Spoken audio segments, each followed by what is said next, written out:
morning. This is the Cowboy State Daily Morning Show with Jake. The new way Wyoming wakes up.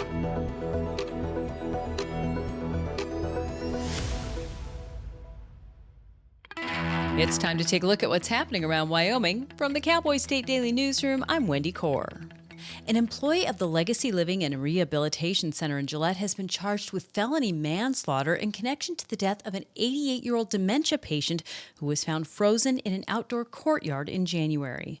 Cowboy State Daily's Jen Coker reports that 57-year-old Bernard Hale is charged with criminal recklessness that led to Judith Duvall's death, allegations backed up by surveillance video. They could see Judith Duvall walk out of the building at 6:51, and they could see her kind of walk away, stumble, and then fall. And clearly she was there. She struggled for about 20 minutes to try to sit up and get herself up, but she couldn't. And she eventually stopped moving. And while Judith Duvall was outside, Hale actually went and wrote entries in her case log as if he was helping her. So all of the duties he should have been doing. At the time, Hale was a certified nursing assistant at the facility and was terminated following the incident.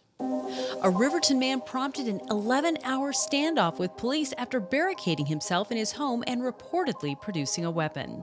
62-year-old Ron Allington was wanted for arrest because he skipped court on a day when he was supposed to receive a probation sentence in a felony threatening case.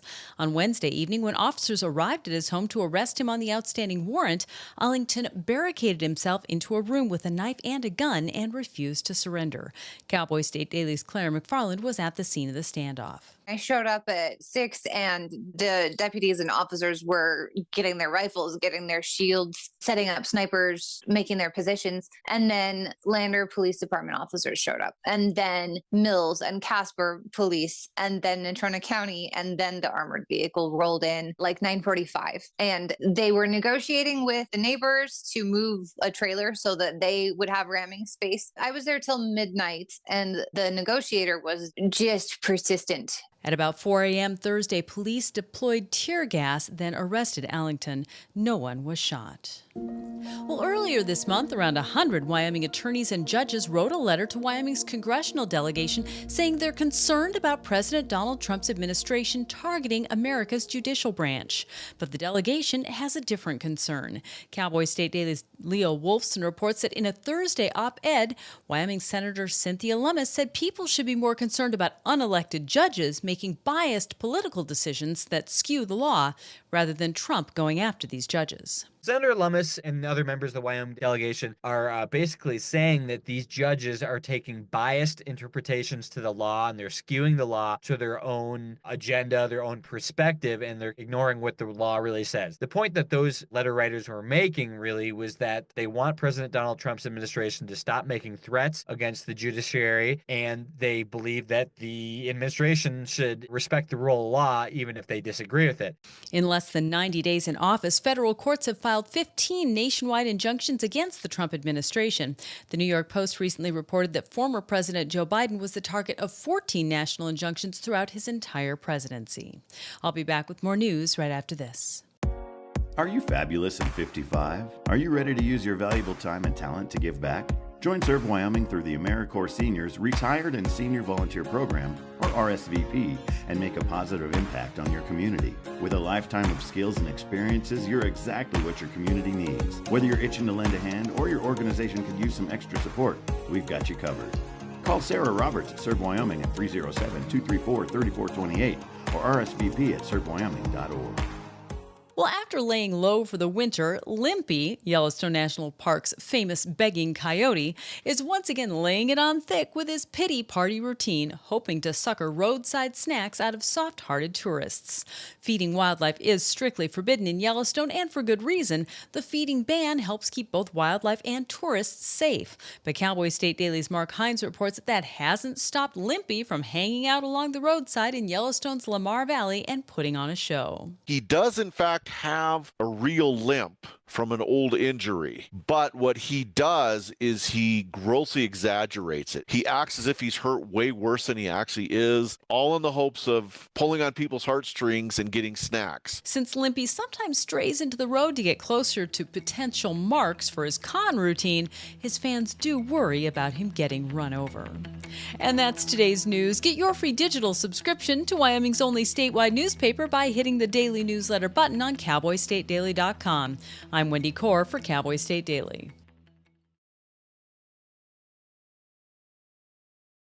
No young person should ever have to worry about having a safe place to sleep at night, or a warm meal to eat, or whether anyone cares about them. But the reality is, 1 in 10 young adults will experience a form of homelessness this year. But the good news is, there's an organization making a big difference. Covenant House. For over 50 years, Covenant House has been helping youth in crisis and giving them the support and the tools they need to succeed in life. I have no words to express how Covenant House changed my life. They just really genuinely just wanted to help me succeed, and I'm succeeding. When youth who are experiencing homelessness have a hot meal, a safe place to sleep, and love, most of all love, they can overcome heartbreaking challenges, and their lives are transformed. Covenant House is changing the lives of young people in cities across America. To learn more, go to covenanthouse.org today. Thank you for caring.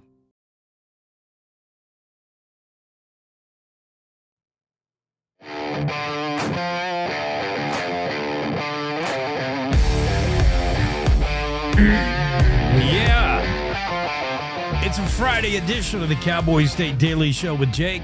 Charges filed against former nursing assistant in death of an 88-year-old nursing home patient. Riverton man involved in the 11-hour standoff blew off a court date. Judge closes the courthouse to public yesterday in the trial of the Foster bad dad. Wyoming delegation has no problem with Trump's persecution of the judicial system that opposes him.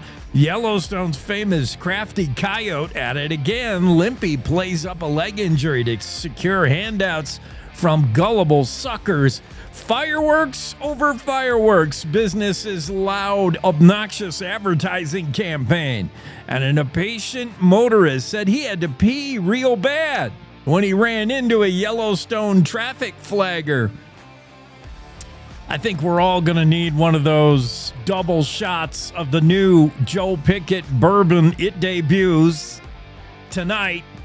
Mule Deer Fanatic is headed to Washington, D.C. Isn't that a movie? Mr. Corsi goes to Washington, D.C.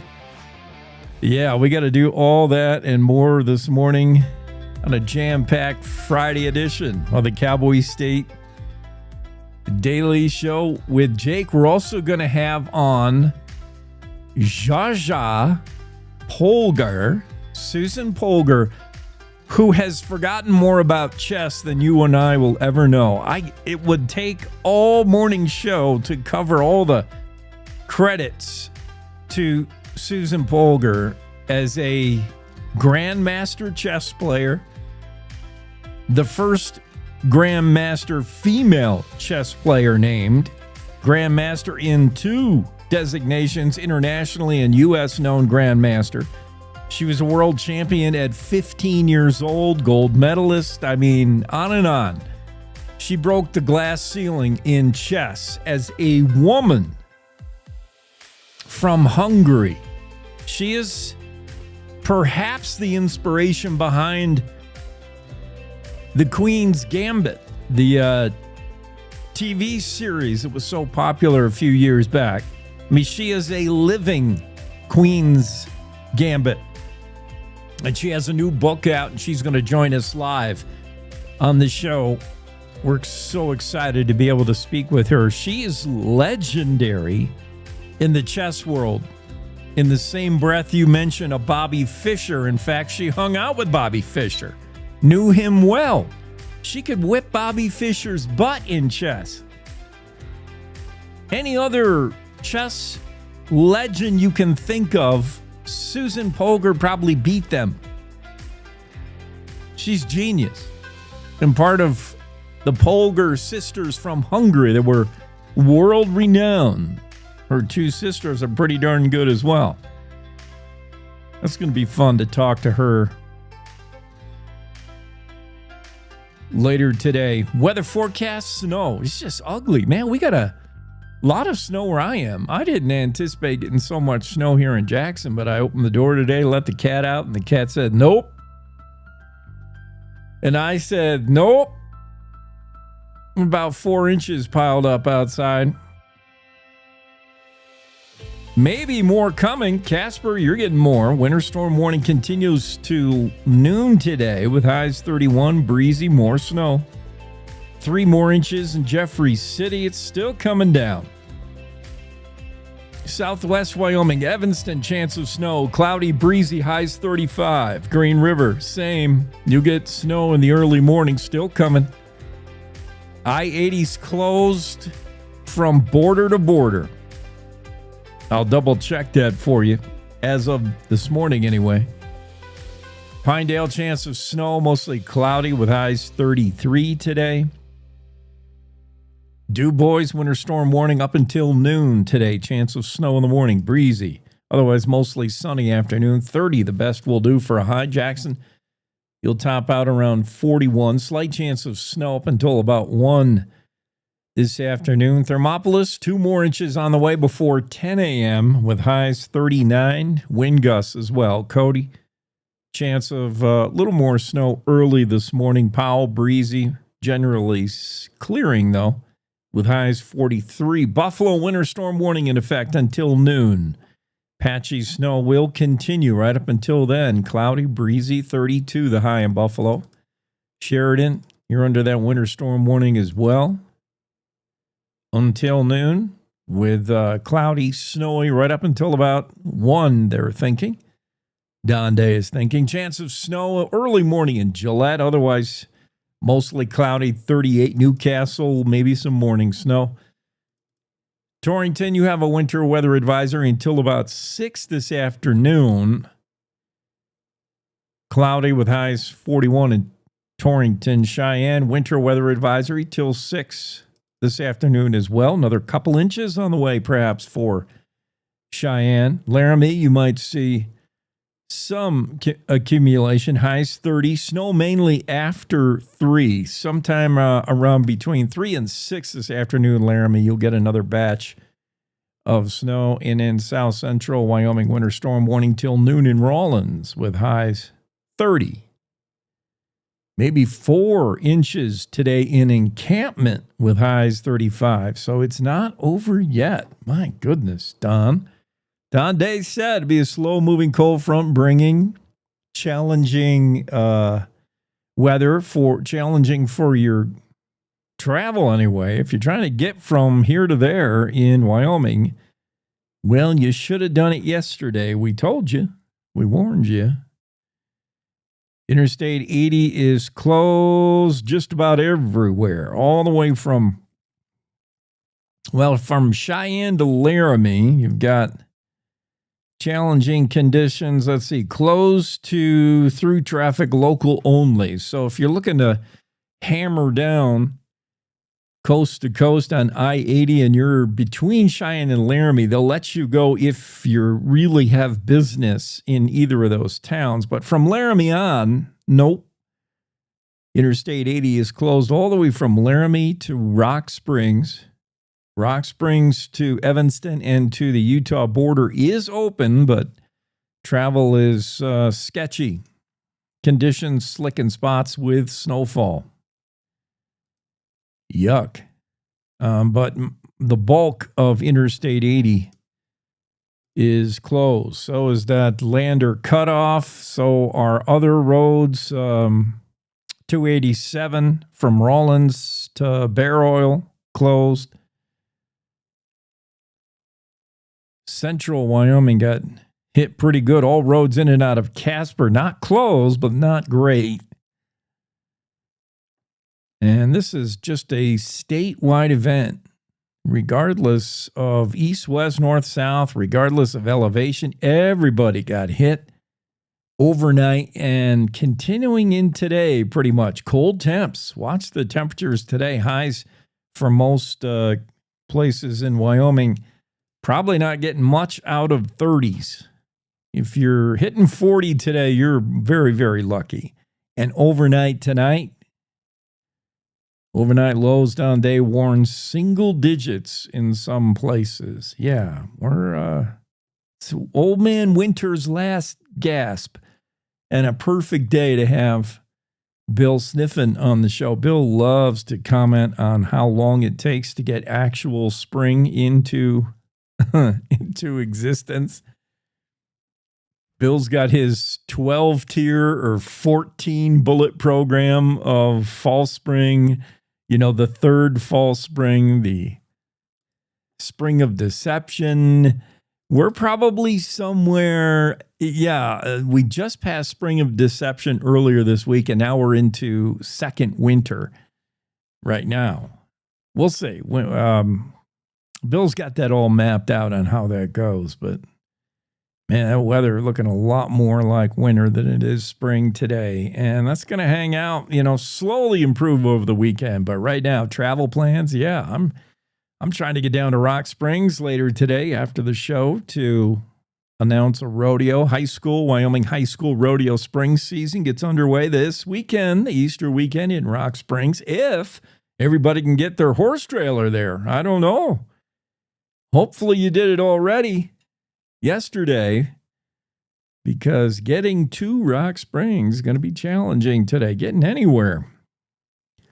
Interesting stories in the Cowboy State Daily. We just touched on them, but there'll be a lot to get to today, including a story that I didn't see coming. I don't know if Jen did. This is why I think Jen Coker could not be with us yesterday. Normally she would be here on a Thursday. Cowboy State Daily journalist Jen Coker, she's got the lead story of the day, charges filed in that nursing home case. And when last we left it, the Legacy Living and Rehabilitation Center in Gillette promised they were going to get to the bottom of things. They promised they were going to get better after 2 patients have died there recently. And one of them, the 88-year-old woman who was found frozen outside, frozen to death. After that, there were several firings at the facility, several contractors let go, and new policy announced. And you heard folks that representing the Legacy Living and Rehabilitation Center say they vowed to improve conditions and get better and get to the bottom of what went wrong. Well, I don't know if they're at the bottom of what went wrong, but law enforcement is involved now. And videotape doesn't lie. Surveillance tape shows what happened, even though Bernard Hale, 57-year-old, is making different claims or was making different claims.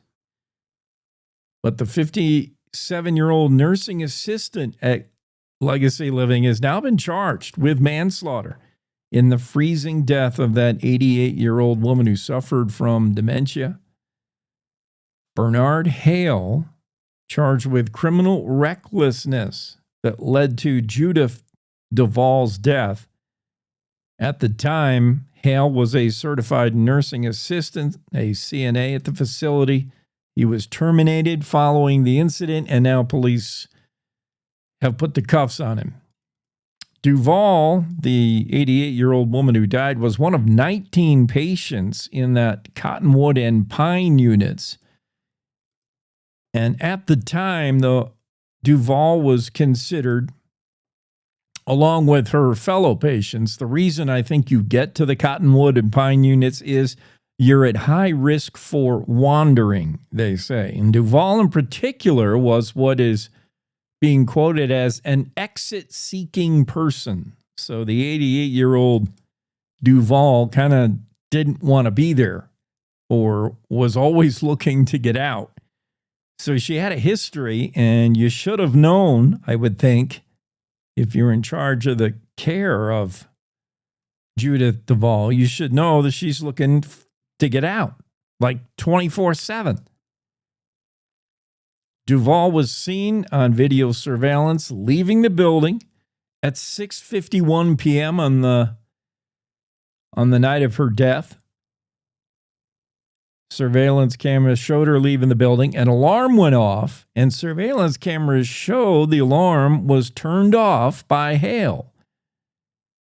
2 inches of snow were falling at the time. The camera shows Duvall shuffling briefly, leaving the building, then falling over backwards into the snow about 30 feet away from the building. She struggles to get up for about 20 minutes before finally becoming motionless at 7:33 p.m. So the surveillance camera has Duvall's entire death on tape. Shockingly, unfortunately. Temperatures that night were between 10 and 35 degrees with 2 inches of snow. Surveillance camera at the nurse's station shows Hale does not respond to the alarm when the door opens. About 15 minutes after the alarm goes off, he's captured on video disarming it, according to a court affidavit. And rather than opening the door to look outside to see if anybody tripped the alarm, to see if any escaped patients are, he reportedly turns the alarm off without questioning any other residents standing near the door. No sign that he actually checked outside. He then went on to make some 15 entries in Duvall's chart. Things like he checked on her oral hygiene, he checked on her movements and dressing, made sure she went to the toilet. He made all these checks on her chart when obviously he didn't. She wasn't in her room. She was outside freezing to death.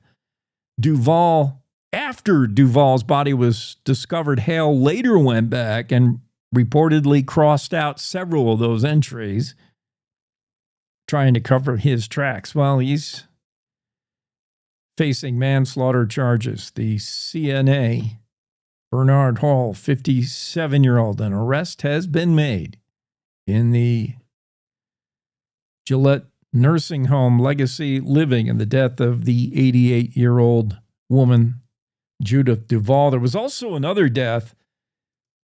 I don't know whether that's been looked into in a criminal manner, but there is an investigation going on by the Gillette Police Department in the overdose death of 66-year-old Rhonda Parker. That happened back in November of 2024.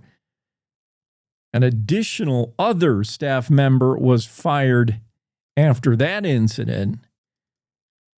Was that criminal behavior? Gillette PD looking into it.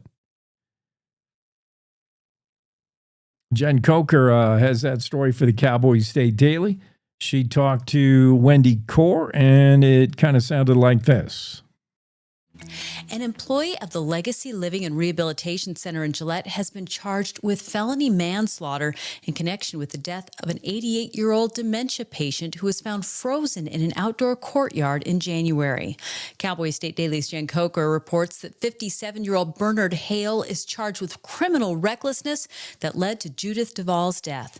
Allegations backed up by surveillance video. They could see Judith Duvall walk out of the building at 6:51, and they could see her kind of walk away, stumble, and then fall. And clearly she was there. She struggled for about 20 minutes to try to sit up and get herself up, but she couldn't. And she eventually stopped moving. And while Judith Duvall was outside, Hale actually went and wrote entries in her case log as if he was helping her. So all of the duties he should have been doing. However, police can then go and see as he's entering these case notes at 7:20, he enters 15 between 7:22 and 7:24. They clearly have Judith Duvall on video outside. So it's hard to refute video evidence. And then he also said protocol is in the care facility when the alarm goes off, that employee is supposed to go check out to see what happens because alarms just don't go off. When that alarm went off, he did not immediately go check it out. 15 minutes later, he went to the alarm and disabled it without opening the door to look outside.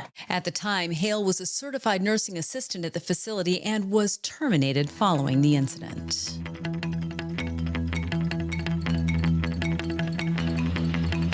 Yeah. I mean, you have to know that everything's on video if you're working there, right? I mean, the night that Duval died, Hale was working a 12-hour shift, 6 p.m. to 6 a.m. He was in charge of Duval's memory care unit. And per protocol, CNAs expected to check on patients every 2 hours, certainly expected to check on alarms that go off when doors are open. And it's all on video. You know you're on video if you work there. So, yeah, I just don't get it. Let's take our first break in the morning. When we come back, more stories, including a little bit more about that 11-hour standoff in Riverton yesterday, why it came about, what's going to happen now. And we're still following the trial of the bad dad, the foster dad, and the courtroom surprisingly closed to the public yesterday. We'll tell you why when we come back. Wyoming is a big state. There's so much ground to cover, so many stories to tell. But the Cowboy State Daily News team is up to the challenge. I'm Wendy Core, host of Cowboy State Daily Video News. Whether it's politics in Cheyenne, energy issues in the Powder River Basin, or grizzlies in Yellowstone, our talented crew of experienced journalists are out there finding and telling the stories that matter. What's the best restaurant in DuBois? Renee Jean checks it out. What's the most recent Supreme Court decision mean to our everyday lives? Claire McFarland explains. How is the upcoming elk hunting season shaping up? Mark Hines lets us know. Every day, I talk to the reporters who are covering the topics, issues, and people that are important to Wyomingites, and in our daily newscast, I bring you those stories. Tune into the Cowboy State Daily Video Newscast every morning, only on CowboyStateDaily.com. This is the Cowboy State Daily Radio Network. Gracie and Pedro might not get along so well. They're standing on my tail. But there's one thing they agree on. There's a right seat for everyone. Oh, that's the good stuff. Whether you're a dog, Hold on, Pooch. a cat, a fish, or a rat.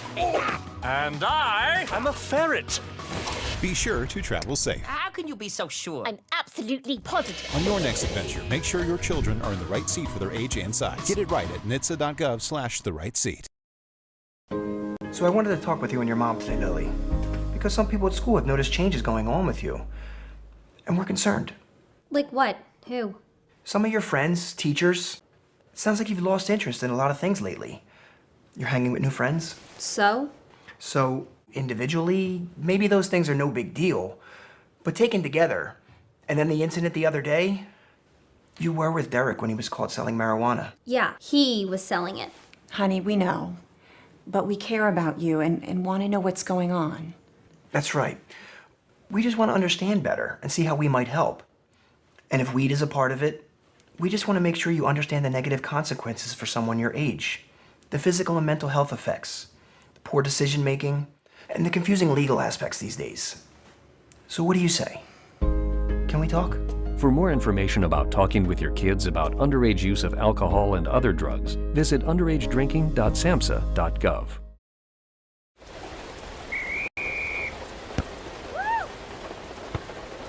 Come on! Go, Diane! Yeah, keep it going! Yeah! Go, honey!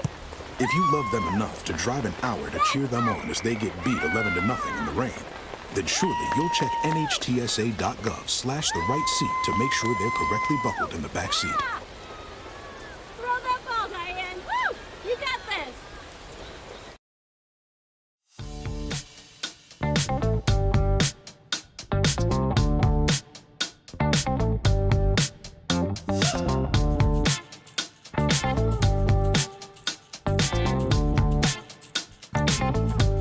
Cowboy State Daily. The show with Jake continues on a Friday. We got you to the weekend. Hey, we didn't promise it'd be sunny. Oh, man. Wyoming under a blanket of snow today. I should check and see how UW tennis team did. Oh, they lost. Crap. But it does look nice. I see a photo from... We told you yesterday the UW Cowgirls were going to close out their 2025 regular season with a match on the road down there in Colorado Springs against Air Force. And I was wondering about the weather because they changed the location of the tennis match from indoors to outdoors. And I thought yesterday, boy, that might be kind of nasty weather, but the forecast was 74 and sunny, maybe a little windy. It does look pretty nice, the weather. But it didn't end up too nice for the Wyoming Cowgirl tennis team. They lost 4-1. And with the loss, Wyoming's going to be the number 8 seed in next week's Mountain West Championship tournament. Tough loss for our girls on the tennis court. And then today, I think Colorado Springs is going to be buried in snow. You don't want to play tennis today in Colorado Springs. You don't want to play tennis anywhere in Wyoming today. Not looking like tennis weather. Yesterday was news. We had breaking news of the standoff in Riverton between a man who was pretty despondent. He had made threats, terroristic type threats and allegations while at a hospital. This going back, this happened back last fall, I want to say, when he was in the hospital for something. And let's see, actually it goes all the way back to summer, July of 2024, when Ronald Allington made terroristic threats at the Sage West Healthcare in Riverton.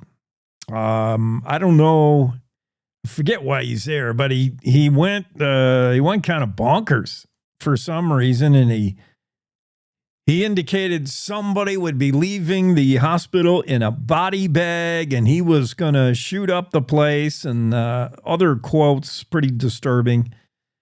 And the hospital authorities took it serious enough. One nurse said she told police, and they said they were pretty worried that he was serious about the things he wanted to do to the hospital folks. So that led to Ron Allington, 62-year-old, being charged. He was sentenced. He was to receive a sentence for probation. And that sentence was to come down the other day, and he blew off court. And that's why the cops finally came to his house. An incident that happened in the hospital last July. I think November he stood trial, and then the sentencing was to be the other day, and Ron Allington didn't show up. So officers went to his home at 1214 Pinecrest in Riverton on Wednesday evening. Ron Allington barricaded himself in the home, or at least showed a knife and a handgun. Cops then surrounded the place. SWAT team called in from Casper. I mean, they went the whole bit. 30 law enforcement officers and all were around the house. Lander PD, Riverton PD, Fremont County Sheriffs. Casper sent their SWAT team with an armored vehicle because this guy, you know, he had made the kind of threats that sound legit. He's definitely had a firearm and a knife. Finally, at about 4 a.m, police deployed tear gas and took him into custody. Claire McFarland was following the whole thing, and then she has a kind of fun. I don't know if you can get any fun out of this story when you're talking about somebody who's obviously, in my opinion, mentally disturbed. I don't know where the fun in is it, but Claire has an interesting column. Claire also writes a fairly regular opinion column. And she shared in it if you want to go read that, it's under opinion, cowboystatedaily.com, and then go under opinion. Check out Claire McFarland, the world's most coddled crime reporter. Ready for duty, Claire says. And the whole column is about covering that incident and how it's like to be a mother of 4, she says, long-suffering sons. And how do you be a wife and a mom and still cover cases like this? And I love the way it begins. She said, I settled in to cook chicken for my kids on Wednesday night. The husband shot me a text and said there's a police standoff on the east end of town. Be right back, I told my sons, who knew better than I did that I would not be right back. They've seen it all before. Claire shoots out of there and is the reporter on the scene, and she covered it like nobody else did. I'm telling you, yesterday, and back when this was happening, Wednesday night, other news outlets had very little detail other than to say there's police activity on Pinecrest. We don't know what's going on. There is something going on in Riverton, and no names, very little of what was happening. Except for Claire, who had the guy's name, Ron Allington. She knew why police were there and what they were trying to do. She had all this stuff because she goes the extra mile. Sometimes you got to walk out in the middle of dinner. Claire shares that in her column. I think it's so interesting. Great insight into what it takes to report news. You got to be ready to jump whenever the bat signal goes off. You got to be ready to go. And she talked about what it was like covering that 11-hour standoff that ended early Thursday morning. And now Claire has follow-up today as to why it happened. Ron Allington just blew off a court appearance. And now the 62-year-old Riverton man will be facing a few more charges. And maybe the answer is not probation. I think this guy's just begging to be cared for. Seriously cared for. I'm not making fun. Maybe prison is a little tough. You put a guy like that in prison, all you're going to do is make him even more hard, more sour. But he needs to be put away somewhere safe. You can't just walk around waving knives and guns and threatening everybody that you're going to put them in body bags. That's not normal. And it's ostrich with your head in the sand thinking that everything's going to be okay, putting them on probation. Yeah, everything will be fine. You don't go from one day being in the ER at a hospital and going nutso and threatening you're going to shoot up the joint, send people out in body bags and this and that, and then you're put on probation. Come and make sure you check in with your probation officer every couple of months and you'll be okay. No, I don't think so. Let's put them away somewhere. Hopefully not in the Legacy Living Center, where it seems to be easy to just walk out of that place. What else is happening in news? Let's see. Dale Killingbag went to cover the trial the other day of the Casper foster dad. This is the Stephen Marler trial. And the judge closed the courtroom. This happened on Thursday.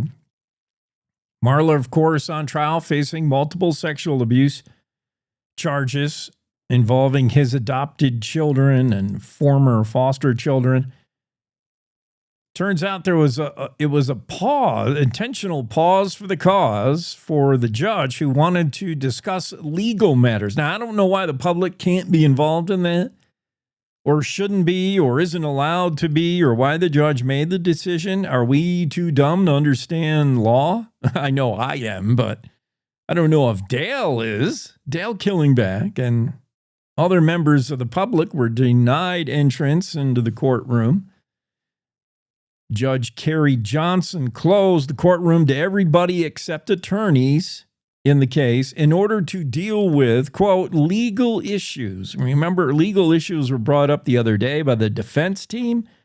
They wanted 11 of the 20 sexual abuse of a minor charges thrown out. The judge agreed to get rid of one. They had some legalese ramification. They had some legal argument as to why they wanted acquittal of 11 of the 20 charges. And the judge said, yeah, one of those arguments makes sense, but only one. And it was involving repetitive 2 and 3 different charges. Devin Peterson, defense attorney Devin Peterson, charging language in the alleged 20 sexual abuse of minor charges was repetitive over 2 or 3 different charges. So, I mean, what that means to me, I discussed this with Greg. I discussed it a little bit with Dale. To me, it sounds like the prosecution was making a sex abuse charge out of more than one sex abuse charge out of the same incident. That's what it sounds like to me. Like you had one incident where the foster dad allegedly rubbed up against one of his adopted daughters or whatever he was doing. I mean, all the stuff's right out there in the trial. You can go read about it. And that should be one charge, right? But maybe he did 3 different things during the inappropriate massage, and that amounted to 3. And so the defense is trying to get real detailed and say, hey, that should only be one. Whatever. 1, 3, 11, 20, whatever the number, the writing's on the wall, in my opinion, about Marler. But anyway, the courtroom was closed yesterday for the public as they discuss legal matters that the rest of us can't possibly understand. Or maybe they were just saving us the torture of listening to a bunch of powdered wig lawyers talk about legal stuff. It'd be way over our head. And Judge Johnson was just sparing us the tedium of having to listen to that and follow that. Next week, final arguments are expected early next week, according to the story that Dale Killingback filed on the Stephen Marler trial ongoing in Casper. We'll take a quick break, come right back with more stories after these. Want to stay in touch with what's happening around Wyoming? I'm Wendy Core, host of the Cowboy State Daily video newscast. From Mountain View to Upton, from Jackson to Cheyenne, our reporters are out there finding and telling the stories that matter. Every day, I talk to the talented journalists who are covering the topics, issues, and people that are important to Wyomingites. And in our daily newscast, I bring you their stories. Tune in to Cowboy State Daily video news every morning, only on CowboyStateDaily.com. Wyoming is a big state. There are so many stories to tell, and here at Cowboy State Daily, we pride ourselves in bringing those stories to you every day. I'm Riley Strand, videographer and production assistant for Cowboy State Daily Video News. Every day, host Wendy Core and I talk to the experienced journalists who are covering the topics, issues, and people that are important to Wyomingites. And in our daily newscast, we bring you their stories. Tune in to Cowboy State Daily Video News every morning, only on CowboyStateDaily.com. You're listening to the Cowboy State Daily Radio Network. In today's digital world, it's hard to know who to trust. Your local TV and radio stations bring you the facts. Misinformation and deep fakes flood social media, but broadcasters deliver verified and accurate news. For news, emergency updates, sports, and entertainment, turn to your local stations. Text TV to 52886 and urge Congress to support the vital local journalism broadcasters provide. Emma, did you hear? Todd's in the hospital. Who's Todd? He got a collapsed lung from vaping. He thought it was cool. Not cool. Promise you won't vape, Emma. It can lead to a lifelong addiction, and we can't be friends if your lungs collapse. Bogus. Wacky sitcom teens aren't the best people to talk to your kid about vaping. Hey, you got a minute? You are. Start the conversation with your child about vaping today.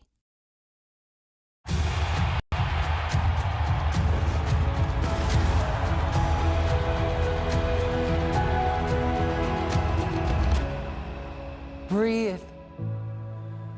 Love what you do and you've already won, my parents used to say. My parents whose smiles were my first finish line, who championed respect, whose resilience built mine. Even more than I wanted a gold medal, I wanted a heart of gold, like the mentors who were my balance beams refusing to let me down, and the coaches who spoke out to anything out of bounds, heroes who never stood on podiums, but stood up for me. Every shot I made, give the assist to those who since my youth were referees, ready to blow the whistle and end abuse.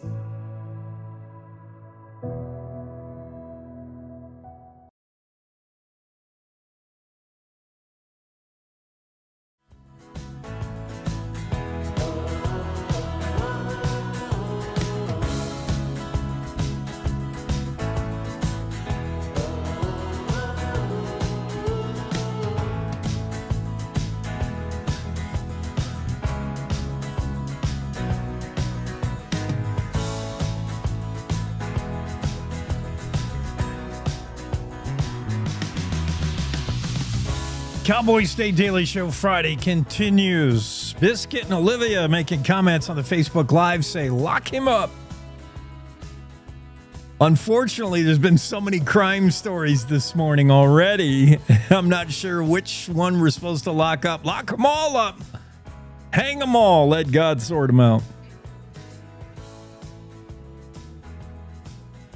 God's busy with Good Friday today. It's Good Friday, Easter Sunday coming up this weekend. What are your plans?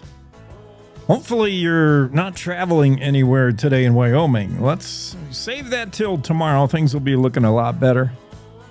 Lock him up. That's either Ron Allington, who is currently locked up, yes, and Stephen Marler, who is on trial. Could be any of the above. Lock him up.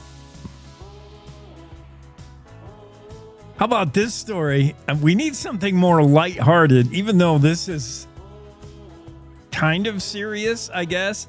My only take on this story is a lighthearted approach, because I read this and I think if I'm the judge on this case, I throw this whole thing out and I order everybody to just figure it out and stop wasting my time on the bench.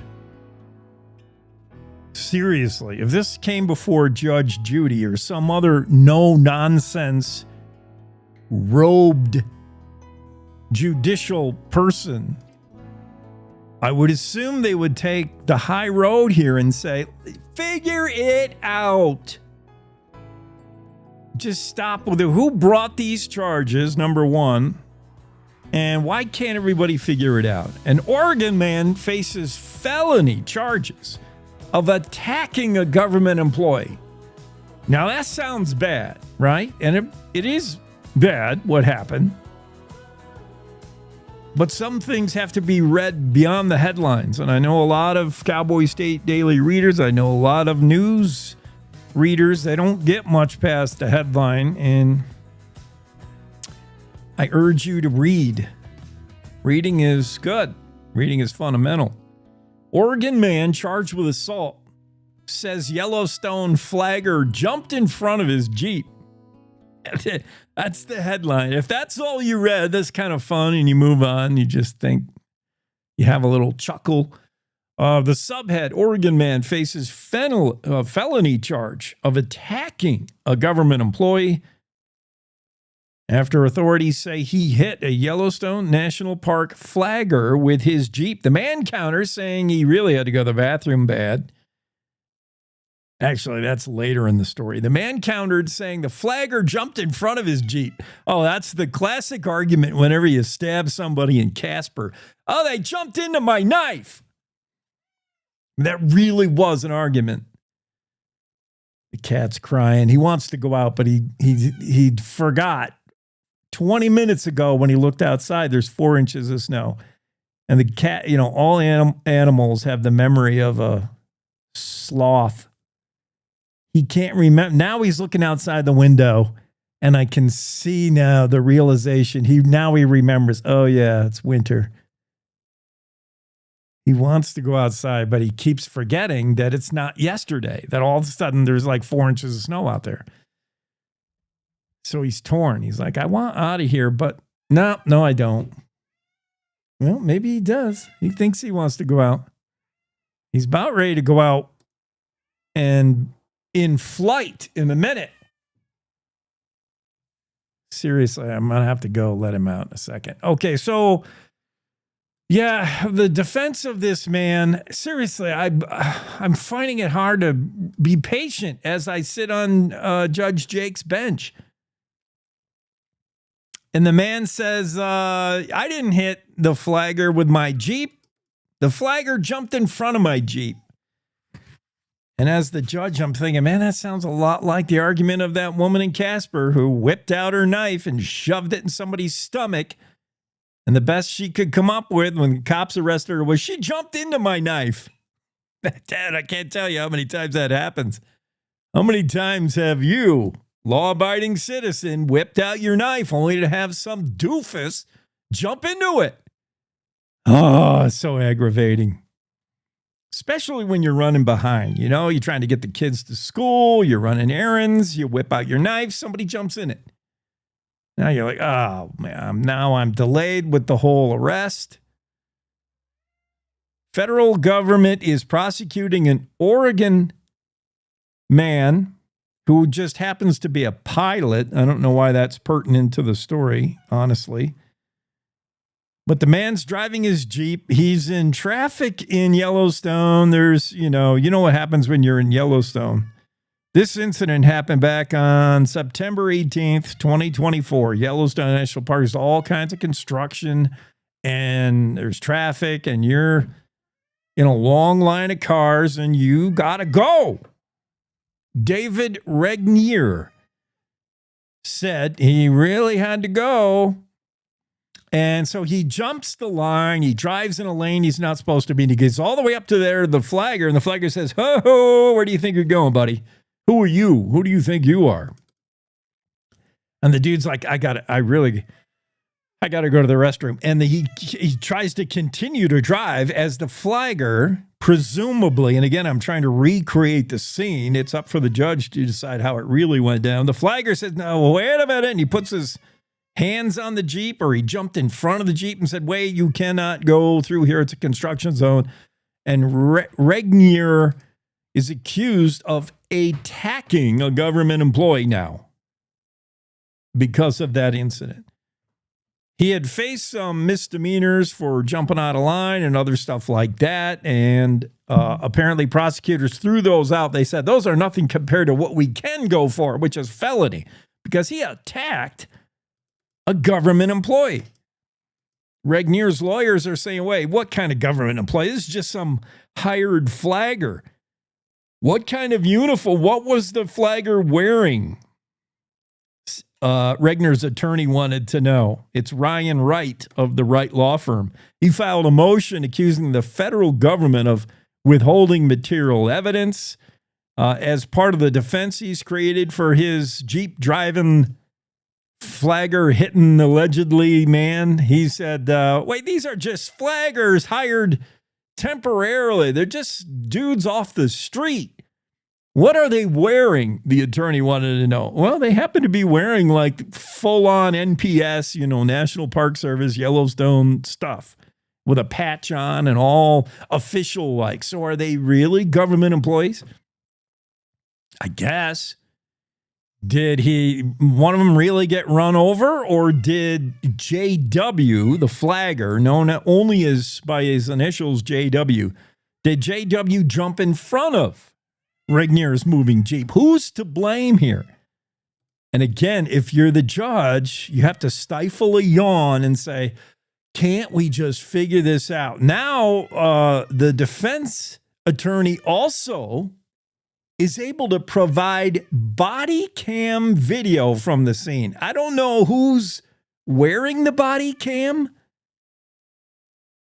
Somebody's wearing a body cam now. Okay, so now we can maybe solve this because we actually have video.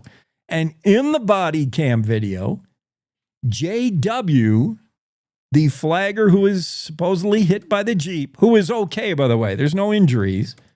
The Jeep was, presumably just crawling along. The Regnier was probably trying to, keep driving. And the flagger was trying to hold him back, and nobody got hurt. Somehow there's a body cam that surfaces from somebody. And JW, the flagger, is quoted in the body cam as saying, "Do you think this is something I can sue the guy for and maybe get some money?"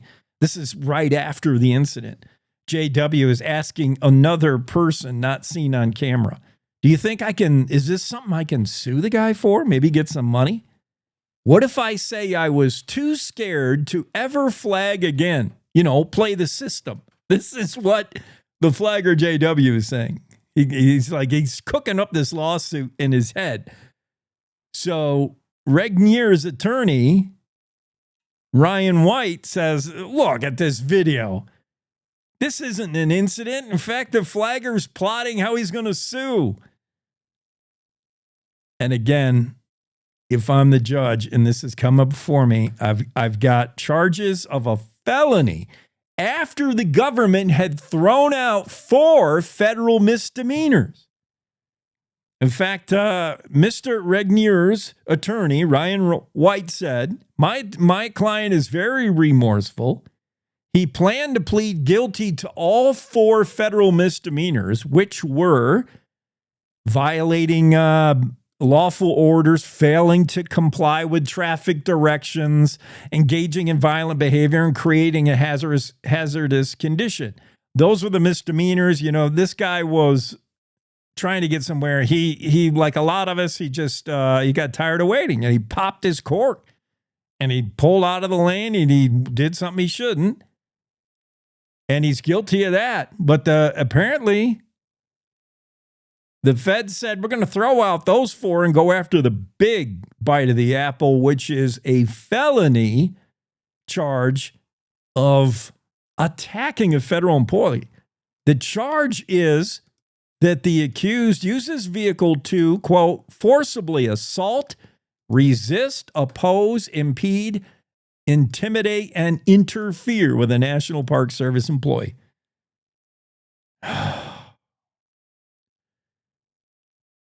All over a traffic rage in Yellowstone National Park.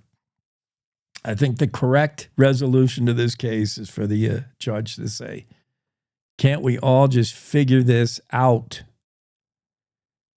You who didn't want to wait in line, whether you had to pee or you were late for something or you just got tired and when we're impatient, you can't do stuff like that. That's not how we behave in society. You got to wait in line like everybody else. Welcome to Yellowstone. You're going to encounter traffic. Get ready and pack your patience and your bear spray. And you, flagger, cooking up a lawsuit before the thing is even over. You're not injured. You're fine. What's the big deal? Everybody go home and stop wasting our time. Case solved. I'm not supposed to hold court anymore. I got in trouble for that. Sometimes I can't resist. Sometimes the solution is just so obvious to me.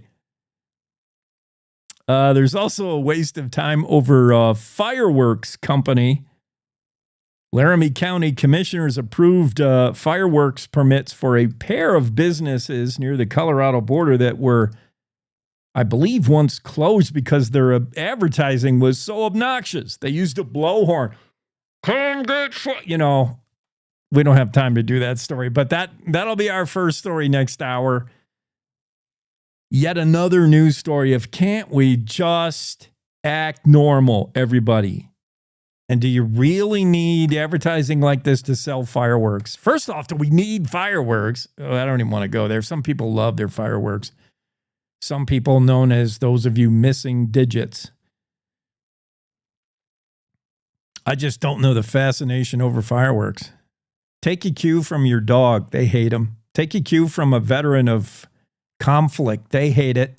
PTSD. Why do we need fireworks? Anyway, yeah, we'll talk about that next hour when we get back. It's time for news. It's the Cowboy State Daily Show with Jake, and we're just holding court on a Friday, I guess. It's the weekend. Grab your snow shovel on your way to the car. If you're headed to work, yeah, it's one of those mornings.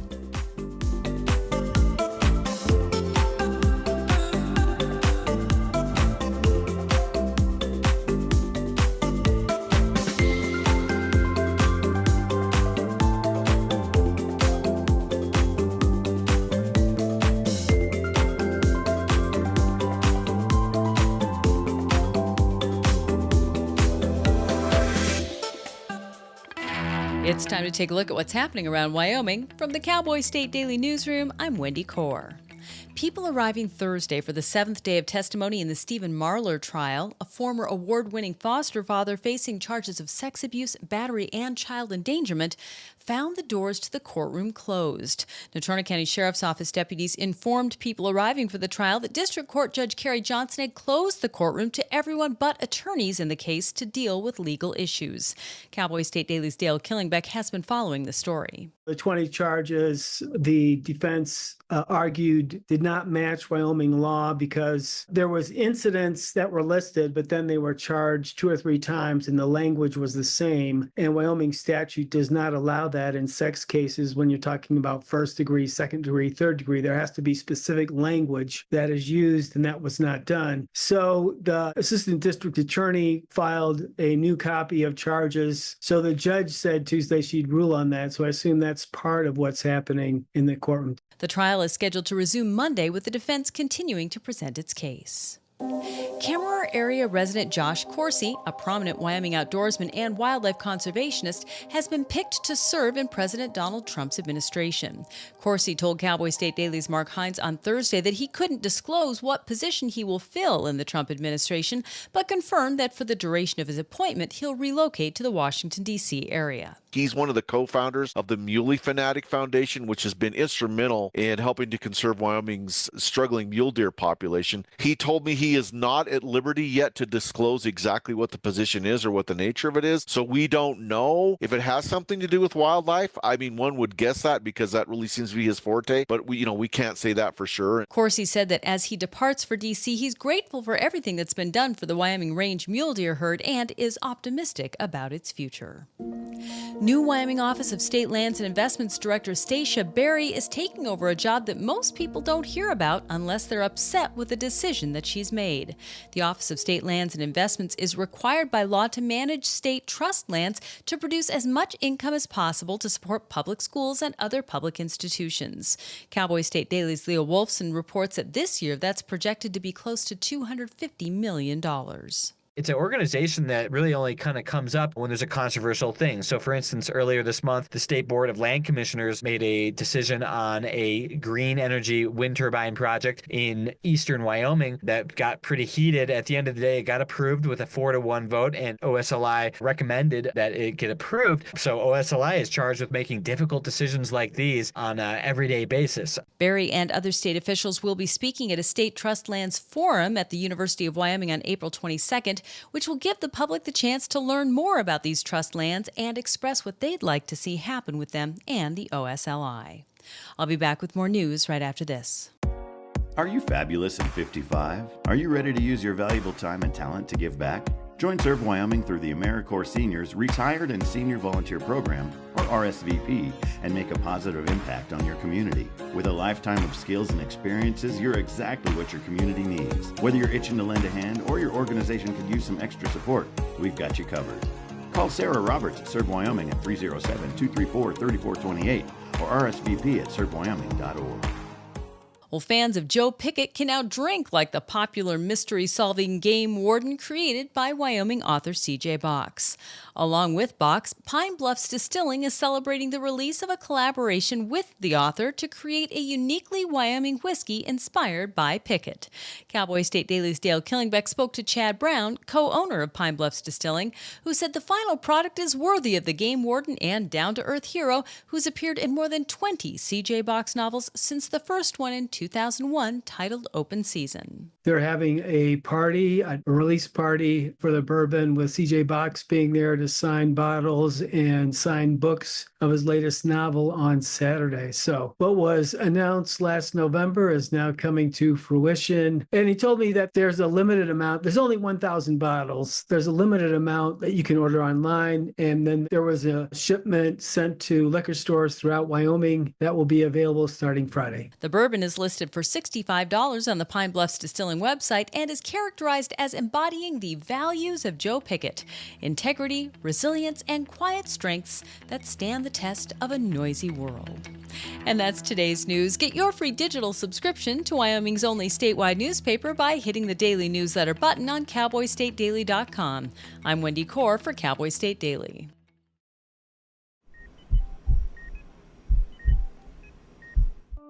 I had a pretty normal mom life. Everything was pretty good, and it was a very happy life. And we just had a new baby. And then all of a sudden, within a day or two, she's on life support and fighting for her life. They told me my only chance was a heart transplant. And the American Heart Association helped make that possible. Their research helped save me. The American Heart Association funds research that leads to medical breakthroughs, trains people in CPR, and certifies hospitals to provide the best care for people who've had a heart attack or stroke. I am very thankful for the American Heart Association. One simple act today can save your life or the life of a loved one. Heart disease is the #1 killer in America. To learn more about how the American Heart Association is saving lives, go to helpheart.org.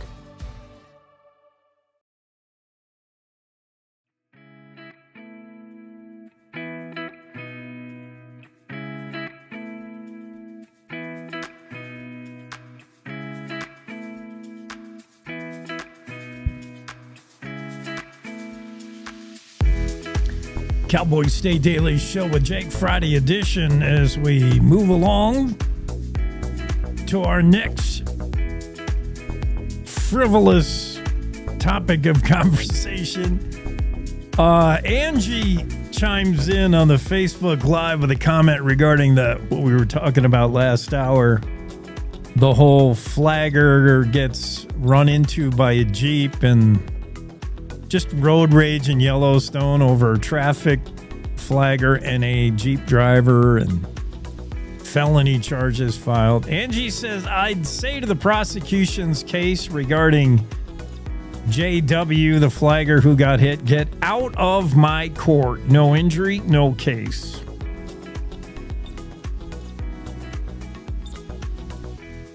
And remember, it's not JW bringing the charges. This is not JW's lawsuit action.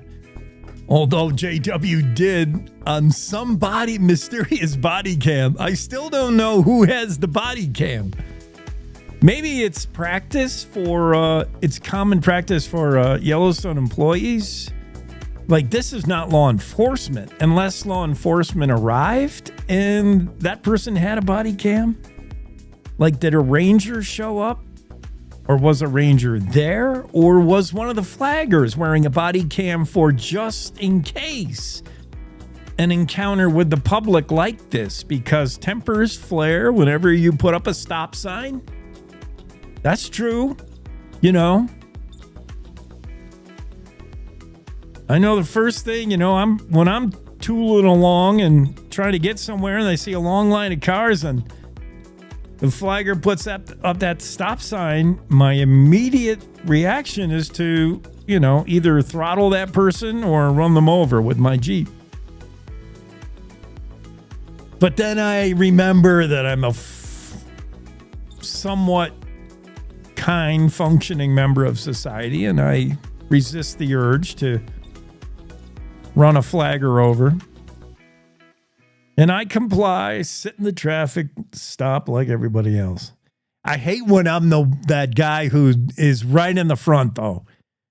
When you're going along the highway and there's some construction, it goes down to one lane, and you want to be in that line that gets through, and you see up ahead they're letting everybody through, and then You have too much space between you and that last guy, and by the time you catch up to the flagger, that's when they decide to flip the sign to stop. Well, you've got the advantage of being the first in line, but you were that close to getting through. But yeah, I'm with our comment. Angie said, throw this case out. It's not JW bringing the lawsuit, although JW said on a body cam video, I might have a lawsuit here. It's the government, and in this case, it's the federal government. It's a crime that happened in Yellowstone, so it's the National Park Service. It's the federal government making the decision to say, you know what really happened here, in my opinion, is road rage motorist stuck in traffic, and he did something like he came unglued. He kind of got a little red in the face, and he did something bad. He pulled out he went in a lane he shouldn't have. He tried to cut through. He tried to do something bad because he had to pee. All right, so you slap on the wrist, you fine him, whatever. But they threw out those little bitty misdemeanors, and they went after the big one, which is you assaulted a government employee with the whole, did he ram him with his Jeep? Maybe it was more serious than I thought. Maybe he really did drive into this flagger, knock him over.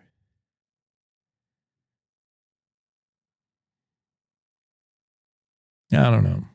It's up to a judge to decide. It's not up to Claire McFarland to do anything more than explain what's happening. Claire McFarland has the story. You can read more about it in the Cowboy State Daily. Oregon man charged with assault says it was the Yellowstone flagger that jumped out in front of his Jeep. I'm making a quick check of road conditions again because I want to see if the weather is letting up, because I want to know how nice to be to our weather guy, Don Day. And right now, from what I'm seeing, Don Day, I might not even let him on the show. I might have to ban him today. Because Don Day has committed a weather felony. I mean, this is April 18th, Don. And I know it's not Mother's Day yet. We're still April, and it's Wyoming. I can deal with a cold day here and there. Maybe a dusting of snow, but 4 inches of snow and roads closed all over the place. Come on. Don Day will be joining us in a moment if I let him in the Zoom room, and I'm not going to be real nice to him. Not today, even though it's Friday and the weekend. He's not painting a rosy picture today, this Friday. Slow-moving cold front has put down some snow across the state. We're seeing trouble on the roads on this Friday morning anyway. Many roads, most highways, showing slick with snowfall, some with black ice, some with blowing snow, and some flat out closed, including Interstate 80, closed now between Laramie and Rock Springs, that whole stretch there in the middle. And everybody just sort of pulls over in Rawlins and waits it out. That's closed. Travel between the Utah border, Evanston to Rock Springs is a little dicey, but doable. Travel between Cheyenne and Laramie only if you are a local looking to do business between those two cities. If you're trying to do transportation, if you're a trucker, forget it. You should not be traveling between Cheyenne and Laramie, because from Laramie west over Elk Mountain and all those trouble spots, Interstate 80 still closed. So yeah, Don's got to answer to that. I think it's a little excessive. I know April's up and down. April's unpredictable.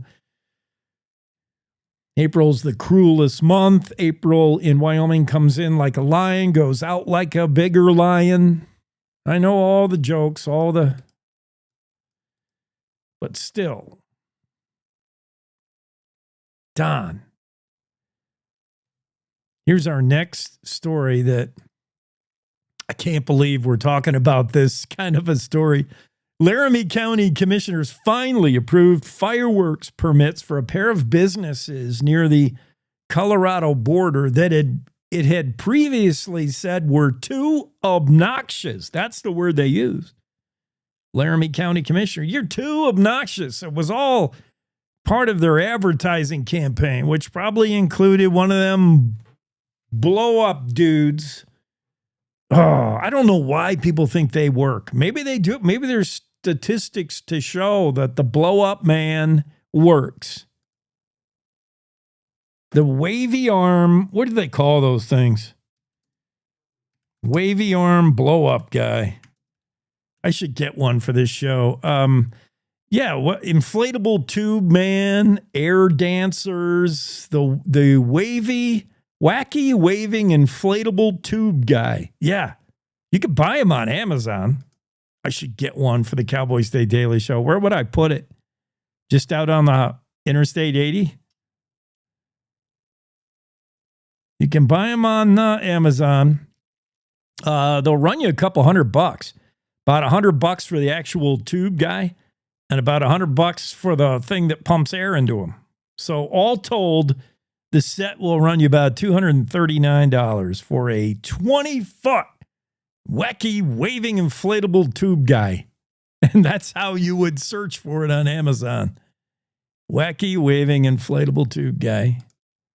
You too can have one. I don't know if Jurassic Fireworks used one of those, but they did use a bullhorn. I like to call them a blowhorn. You know what I'm talking. Do I have an effect that does that? You know, the megaphone? Attention! Oh, that's so annoying. And for people who were driving by, Jurassic Fireworks. What a name. Let me share some visuals for those of you who are able to digest that. For the radio, I'll just describe what is the most obnoxious looking storefront. Two big nondescript warehouse looking buildings with giant signs as big as the building in yellow, red, green. Jurassic Fireworks. Come back over the hill past Phantom. I don't know what that means.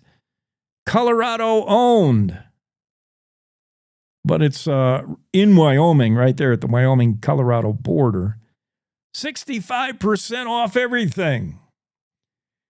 One-time sale. 30% off everything. Come one, come all. Jurassic Fireworks.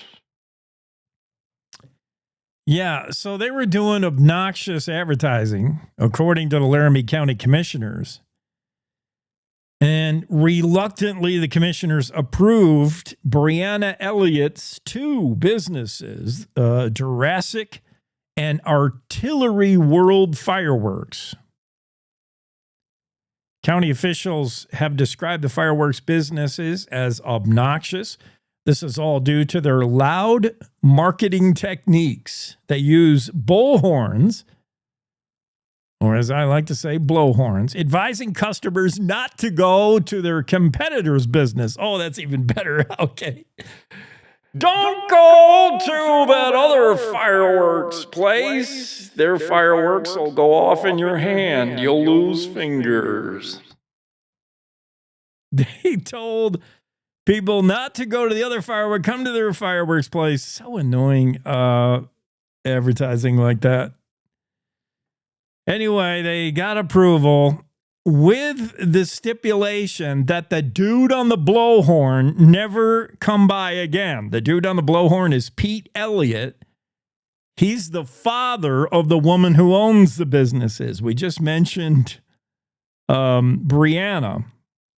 Brianna owns Seasonal Sales, Inc., which is the controlling part of Jurassic Fireworks and Artillery World Fireworks. She owns them both. She just got approval, but it's her dad is the one on the blowhorn. His dad is the one that would come by every day and grab up the blowhorn.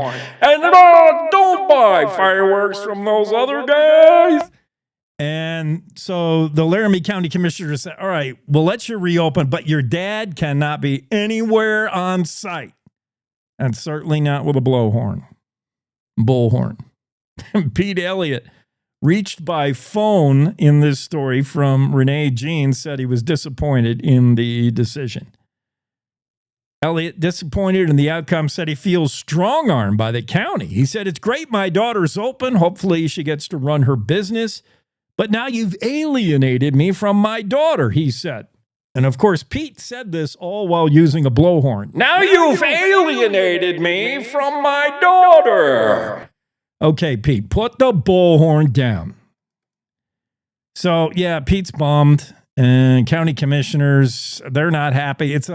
You're a classic lose-lose decision here.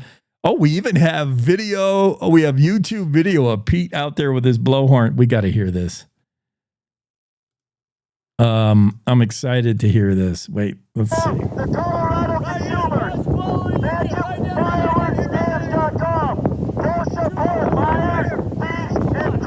Oh, yeah. That is annoying. See, it's just like I said it was. Aaron, and don't go out there. Oh, who wants to hear all that? I'm with the Laramie County Commissioners. I would deny these guys any kind of business operation, but they receive approval as long as Dad doesn't show up with the blowhorn.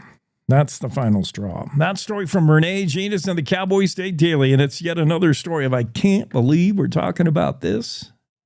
I can't believe this is in the courtroom.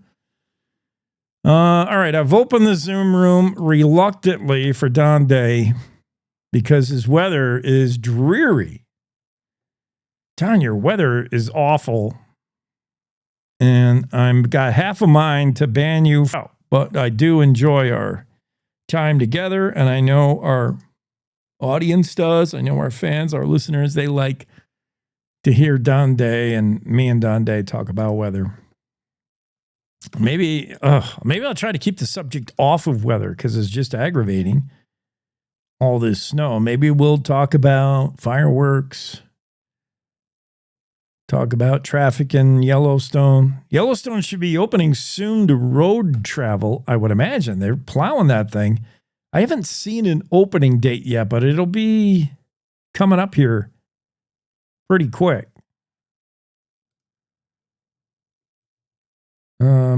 Maybe Don heard me badmouthing him, and he's not going to come on. He might be banning me. I don't know where he is. Mark Hines has a story. Speaking of Yellowstone, one of the attractions there, in addition to just traffic, is Limpy the coyote, that faker. Limpy, as he's known, last season, and I think even the year before, Limpy's been around for a while, and his road show act, his roadside show involves playing up this leg injury that he's had for years. There's speculation as to how he got hurt. Nobody really knows. But yeah, he's one of his back legs. He's always favored it, kind of. Yet Limpy can be seen like running pretty good when he wants something. There's a whole bunch of folks in Yellowstone that have video that show Limpy the coyote running just fine when you throw down a snack. If you dump some food out of your car window, Limpy can get to it real quick. Zoop! But meanwhile, until he gets his food reward, until he gets what he wants, Limpy's like, he hangs his head, he gives you the old sad puppy eyes. He does the whole bit. And he's like, he can barely get around. Oh, I'm so hurt. I can't hunt functionally like I'm supposed to. And Limpy gets unsuspecting folks from Iowa to throw their sandwich out the window. 1 minute, your daughter's like, I'm starving, Mom. You give her a sandwich, and she sees Limpy, and out goes the bologna sandwich. And Limpy scores yet again. Have you encountered Limpy down in Yellowstone and his whole I act? haven't, but I'm pro Limpy. I'm in the Limpy camp. That's a smart coyote. Yeah. Limpy's got a legion of fans. Well, he's at it again. He's been already spotted this spring pulling his old thing. Oh, woe is me. Meanwhile, in Yellowstone, we talked about, I don't even want to go there, but we were just talking about the fireworks companies that are doing the obnoxious advertising with the bullhorn. Where's my bullhorn? Come on in, see Dunday's weather forecast. And they got the wavy-eyed, wacky waving inflatable tube guy. You should get one of those for your weather forecast, too. You know, those tubey guys, though, they don't last long out here. Right. Well, you get them up in a little bit of wind, they're in Nebraska. That's part of how you would use him as like he's a forecasting tool. If wacky wavy arm inflatable guy is no longer where you put him, today's windy. I've lost my tube guy, or I can't see my tube guy under all the snow. Today's going to be a blizzard.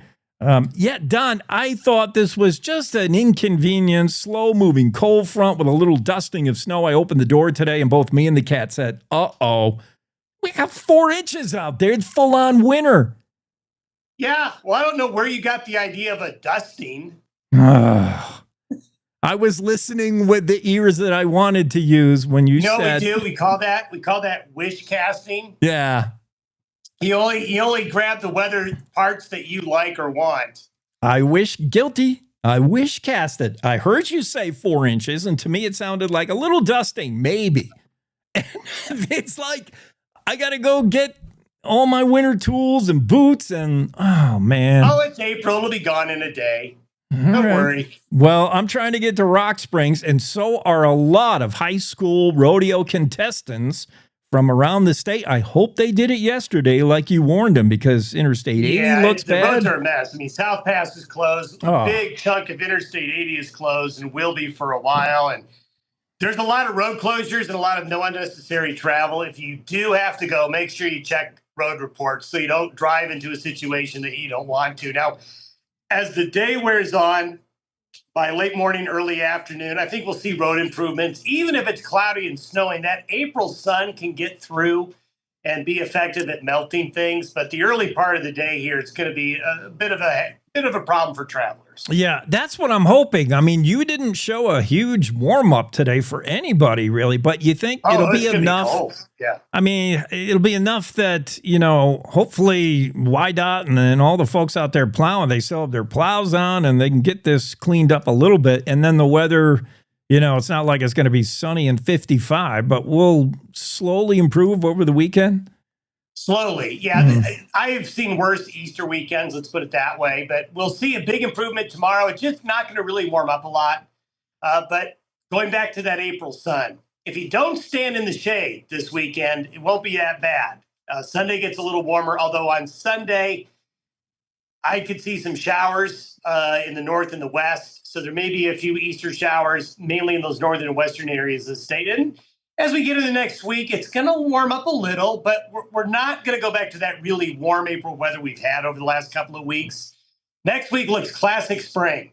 A little bit warmer, afternoon showers, might have a couple of afternoon thunderstorms in parts of the state. So that's a kind of an indication that we are headed towards the second half of April. That's a signal, so to speak, of getting deeper into the spring pattern.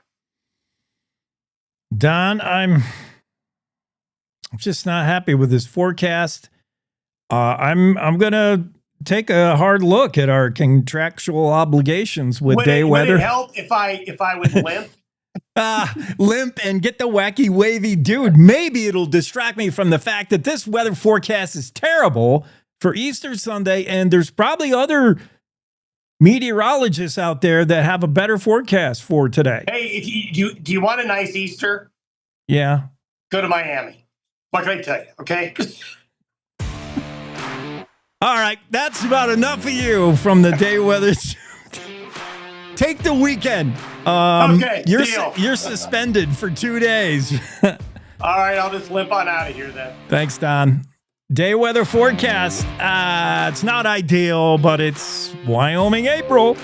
We'll take a quick break, coming right back here with the Cowboy State Daily Show with Jake.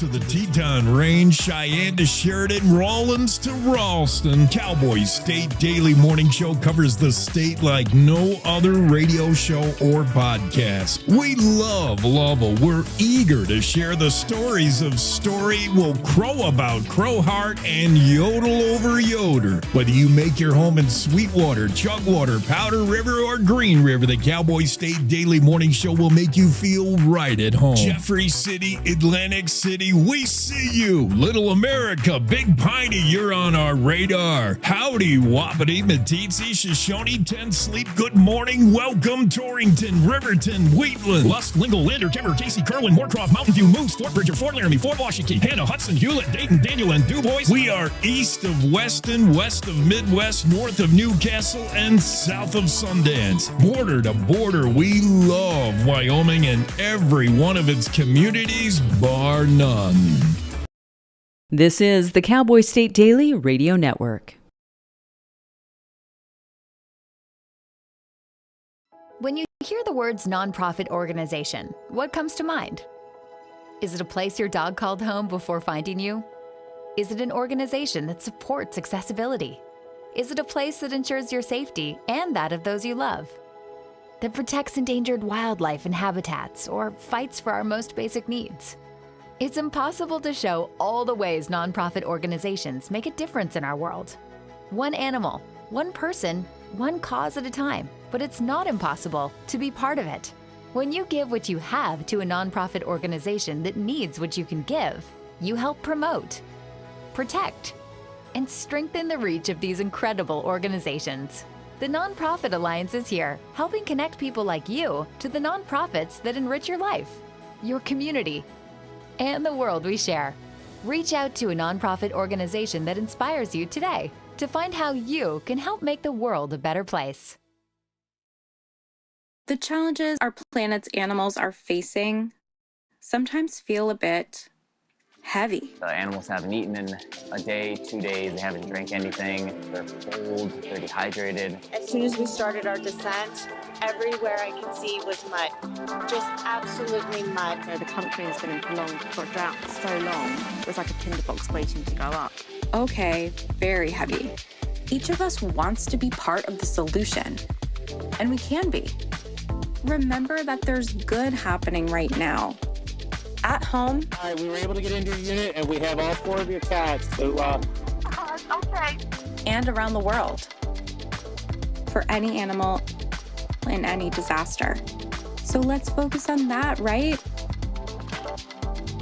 Be part of the solution, one rescue at a time. Search ifa.org/disaster ready.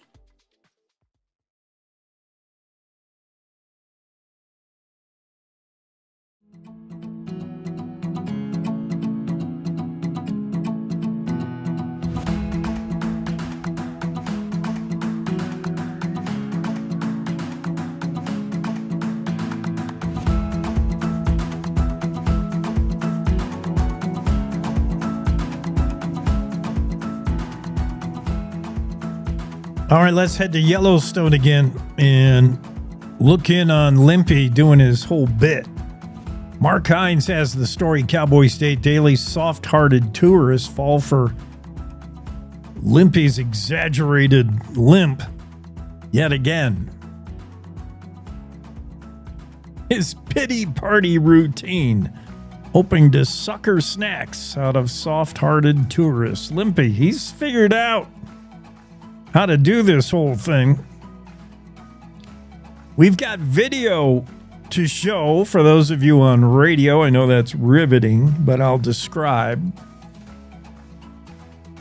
Limpy's a famed coyote in Yellowstone that for the last year, 2, 3, I know it was last year and I think the year before, he's been doing this for a while, and a lot of folks, especially wildlife photographers and people that are in Yellowstone a lot, they know of Limpy. They know him when they see him and recognize him pretty easily. Obviously, it's the whole limping thing is what lets you know you're looking at Limpy again. He was kind of gone for the whole Summer, people didn't really see him. Obviously, in the winter, he lays low, but in the spring, he really loves to come out when he's hungry and do his thing.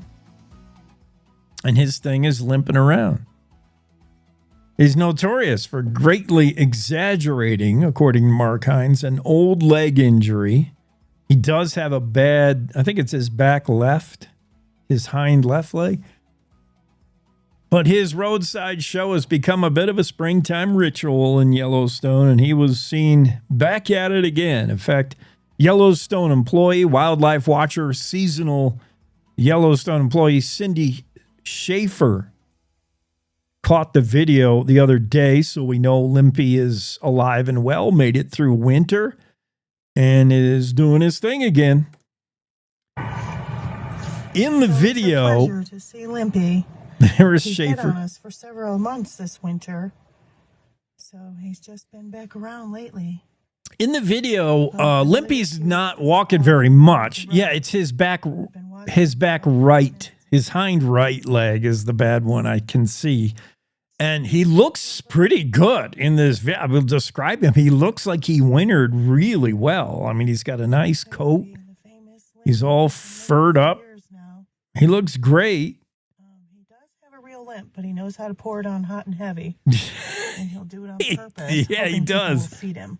He's standing there in the video. He's not really walking around much, but he is standing on three legs. He's keeping weight off that back, his hind right leg. But when he needs to run, folks have seen him run just fine on all four legs. But when he's walking around, he does seem like he's hamming it up a little bit. Nobody's quite sure how old Limpy is, but he's been at this routine for years. Typical age for a coyote would be, 6 years. The oldest known coyote is in the teens, but, likely your average Yellowstone coyote does not get much past, let's say, 8. So how long's been Limpy doing this? Not quite sure, but he's pretty good at it, and he hangs out by the road. I mean, he's just figured, I don't know that he's playing up the injury. I think he's just, when he's walking or standing, yes, he chooses to keep weight off that leg, but when he's seen running after something, if he's chasing prey or doing that, yeah, he'll use all his legs, and he doesn't seem hurt, but I can imagine it is an old injury, and he doesn't run well, but he'll trot around with that leg held up in the air. He'll tripod it for a little bit, and it does seem like he's exaggerating his injury, and it has worked. Now, you're not supposed to feed animals and wildlife. Feeding wildlife is strictly forbidden in Yellowstone. And while it's a fun story to think about, and it's fun to joke around with the feeding, obviously, if this coyote is getting food reward, it's not going to end well for anybody. The feeding ban is there to keep both wildlife and tourists safe. Attracting this coyote to the road is going to lead to you know what. You know what happened to Grizzly 399. You just don't want to attract wildlife to roads at all. That's not going to be good ending for wildlife. And you don't want this animal, it's supposed to be natural in the wild, to expect peanut butter and jelly sandwiches as its main diet. I mean, that's not going to be good for Limpy at all. So, yeah, it's just a bad idea. Don't feed this coyote. Mark Hines talking with Wendy Core. More about it sounded like this: Limpy the coyote. Well, after laying low for the winter, Limpy, Yellowstone National Park's famous begging coyote, is once again laying it on thick with his pity party routine, hoping to sucker roadside snacks out of soft-hearted tourists. Feeding wildlife is strictly forbidden in Yellowstone, and for good reason. The feeding ban helps keep both wildlife and tourists safe. But Cowboy State Daily's Mark Hines reports that hasn't stopped Limpy from hanging out along the roadside in Yellowstone's Lamar area and putting on a show. He does, in fact, have a real limp from an old injury. But what he does is he grossly exaggerates it. He acts as if he's hurt way worse than he actually is, and that's how he got his name. He limps up and down the roadside and makes sad eyes and droops his tail, and all in the hopes of pulling on people's heartstrings and getting snacks. He's at it again this spring. The one person I asked said she thinks he's around age 6. That's pretty old for a coyote, so we're not sure how much longer we'll have Limpy around, but at least for now, he's out there, he's playing it up, and so tourists beware, don't fall for it. It's an act. Since Limpy sometimes strays into the road to get closer to potential marks for his con routine, his fans do worry about him getting run over. Yeah. Well, I think Mark Hines is a little guilty of also falling for the whole Limpy routine. I don't know how much of it is contrived. I don't know how much we can read into Limpy's actual physical pain and whether he really has an injury or not, but it's for sure it's a coyote that's been seen limping around, and he's obviously been food rewarded in the past. And I will say this, last year when he was caught on video, he was limping on the other leg. So, no, I'm just kidding. I don't know what. It's the rear right. And we are going to keep track, Limpy. If you start again next year, next spring, and you're limping on another paw, then we got you. Andrew Rossi going to be joining the conversation in a little bit. We'll also are so excited to talk next hour to Susan Polgar. And that name may not be familiar to you, but it is if you are a chess player, if you live in the world of chess, if you're a fan of chess.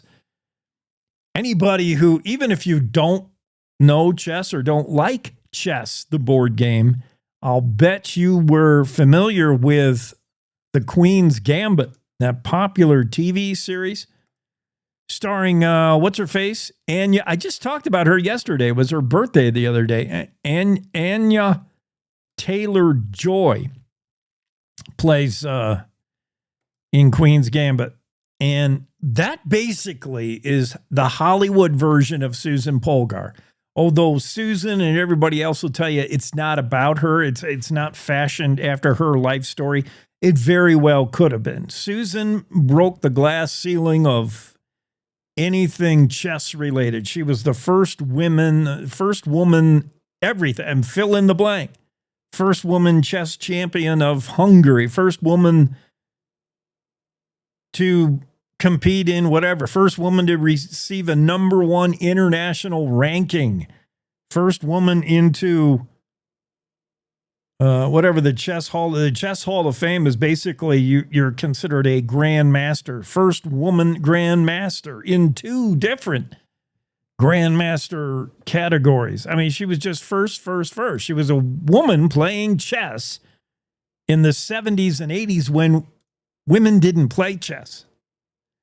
Women were considered, seriously, in all seriousness, the greatest players of the world were Russians for the most part. Russians, some Chinese, all the Eastern Bloc nations are really good at chess. They considered women intellectually inferior and not capable of the reasoning it takes to play chess seriously. Now, that was considered fact until Susan Polgar came along and started whipping all their asses. They look like pawns next to her queen. And we have her on the show next hour. She's going to talk about it. I'll brag for her if she doesn't want to brag for herself. But she is it in chess. When it comes to chess legends, in the same breath as all the great Russians, all the great Americans like Bobby Fischer, Susan Polgar beat them all. Made them all look like fools. They all knocked their king down and surrendered to the chess playing of Susan Polgar. And we're going to have her on the show. So excited. We'll do it next hour. Take a quick break. Andrew Rossi in the room right after these. Wyoming is the cowboy state. From corner to corner, there are so many stories to be told, and more cowboys and cowgirls are turning to the Cowboy State Daily News team to keep them in touch with what's happening both locally and in other parts of Wyoming. I'm Riley Strand, videographer and production assistant for Cowboy State Daily Video News. We're proud to bring the most important stories to our viewers every day. The stories that start conversations, the stories that make us laugh, the stories that make us think. Our experienced journalists at Cowboy State Daily are crisscrossing the state every day, talking to those who know the news best. Every day, host Wendy Core and I talk to the reporters who are covering the topics, issues, and people that are important to Wyomingites. And in our daily newscast, we bring you those stories. Tune into the Cowboy State Daily Video Newscast every morning, only on cowboystatedaily.com. You're listening to the Cowboy State Daily Radio Network. Julie was always a voracious reader. She'd carry 2 novels on an airplane because she'd read one on a 3-4 hour ride. And at some point, I began to notice that she would read a page and couldn't remember what she had just read, and she'd have to go back and read it again. I don't remember much these days after I read, but less does for me, and I love it.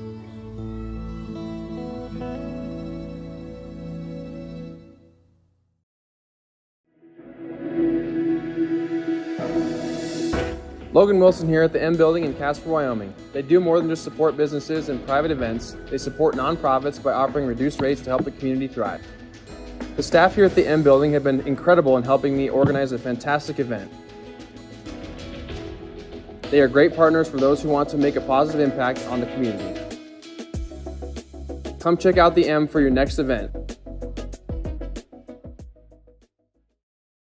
You talk to... In every family, small conversations can make a big impact. I grew up on tour with my parents. Kind of different, but we bonded over music just like other families do over sports, camping, or other interests. And we talked. Little everyday conversations from silly to serious that built a foundation over time. Honest conversations, like when my dad shared his experiences as an alcoholic. Your honesty about that part of your life gave me a sense of integrity that I wanted to uphold in my own life. And I was so grateful that you and Mom had become these sober, stable people who were always there for me. I wanted you to know from someone who's been in recovery more than 30 years now that hard work is what creates success, not alcohol or other drugs, whether it's music or anything else. I said it a lot, and I'm glad you took it to heart. Talk, they hear you. For more information about talking with your kids about underage use of alcohol and other drugs, visit underagedrinking.samhsa.gov.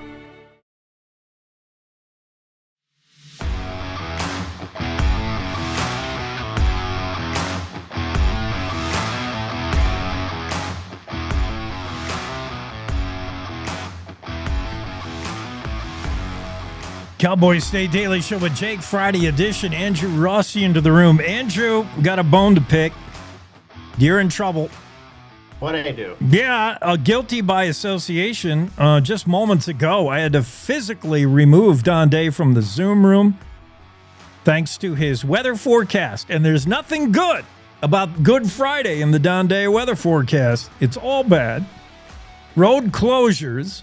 No unnecessary travel, and I know April is, all bets are off till Mother's Day, and it's kind of funny in Wyoming, April, but this is full-on winter, man, and you had a story about how it was going to happen. Thanks for the heads up and warning, but no thanks. I tried to warn everybody. No thanks for the actual, weather. So I got like half a mind to have you thrown out of the Zoom room. Please explain why it's winter out there. Because it's technically spring, but this is Wyoming. And I don't know if Don quoted this at you, but every time I talk to him around this time of year, he says it in pretty much every conversation we have, that we're not through with winter until we get past Mother's Day. And we've still got a month until Mother's Day. So we're not out of the woods yet. I've heard that same tired line from Don himself. Sounds like you guys both go to the same meetings. Okay. Well, we have to be in the same meeting to have a conversation. So, that holds it out.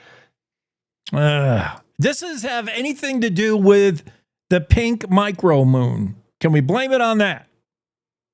You can feel free to blame it on that, although the reason why it's called the pink moon is the exact opposite of a winter snowstorm in April, because it's named for the pink flowers that usually bloom in the eastern United States around this time. Okay, associated with Easter, that's when it always comes around, this pink micro moon. I didn't see it, but I know some folks saying it wasn't like super pink. But it looks smaller. Yep. Well, if it looked pink at all, then I think we've got some astronomers who would like to get a heads up on that. But yeah, no, the moon changes its size and perspective to us because it's not at a constant distance from the Earth. It comes and it goes. So some days it appears larger, some days it appears smaller, or some months rather. And so, yeah, the opposite of a supermoon is a micromoon, and that's what we usually get around April because that's when the moon tends to be at its furthest point from the Earth. So that's the micromoon. Good to know. I was fearing that the moon was like just leaving our orbit. I'm like, whoa, that moon looks really small. It's heading out of here. Yeah, well, it kind of is, but it's not something that we have to worry about in our lifetimes because I was talking to Max Gilbraith, who's the planetarium coordinator at University of Wyoming, and he said that the moon is slowly increasing its distance from Earth. So in the future, the moon will become so distant that it won't be able to cover the full disk of the sun, so we won't have total solar eclipses anymore. But in the future, that means roughly 6 to 7 million years. So I don't think either of us or anyone who's listening has to worry about that in our lifetime. Maybe by then it'll stop snowing in Wyoming, 6, 7 million years, or Mother's Day. Snow is, if you go by the geological record, snow is not the norm for most of Wyoming's history. So we're in the perfect little window. Interesting. Yellowstone, two things I want to talk about in Yellowstone. One is Mark Hines' story about Limpy. I don't know if you've done a Limpy story or you have a Limpy sighting, but you're around Yellowstone so much. What do you know of Limpy the coyote, who sometimes hams it up for tourists? I only know what Mark reports on. I'm glad Limpy's still out there, doing his thing. We've got to have our local celebrities, and he's certainly up there. Yeah, he's pretty good. His routine. He's smart. Coyotes are wily, man. We know that. Hopefully, folks are wily enough to stay away from this killer plant. There's a lot of things in Yellowstone that are dangerous, from the bison to falling off a cliff in the Grand Canyon of Yellowstone to plants now that want to kill you. Be careful of the spotted water hemlock. This hemlock is pretty deadly. Holy cow.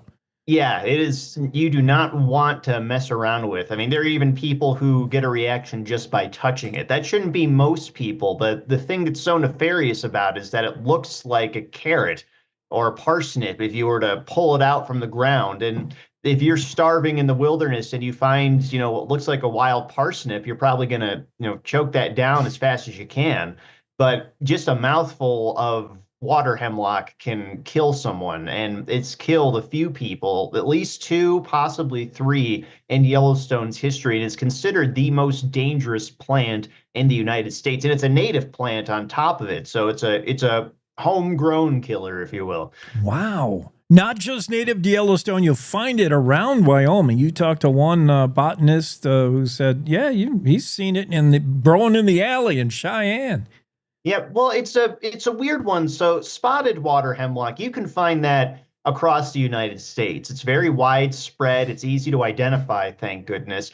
But Yellowstone's in this weird sort of transitional zone where there's another kind of water hemlock that's just the western water hemlock, and that's found more in the northwest United States and parts of Montana and California and whatnot. But Yellowstone and Grand Teton seem to be the sweet spot where you can get both the spotted water hemlock and the western water hemlock growing in certain places. So best of both worlds in that case.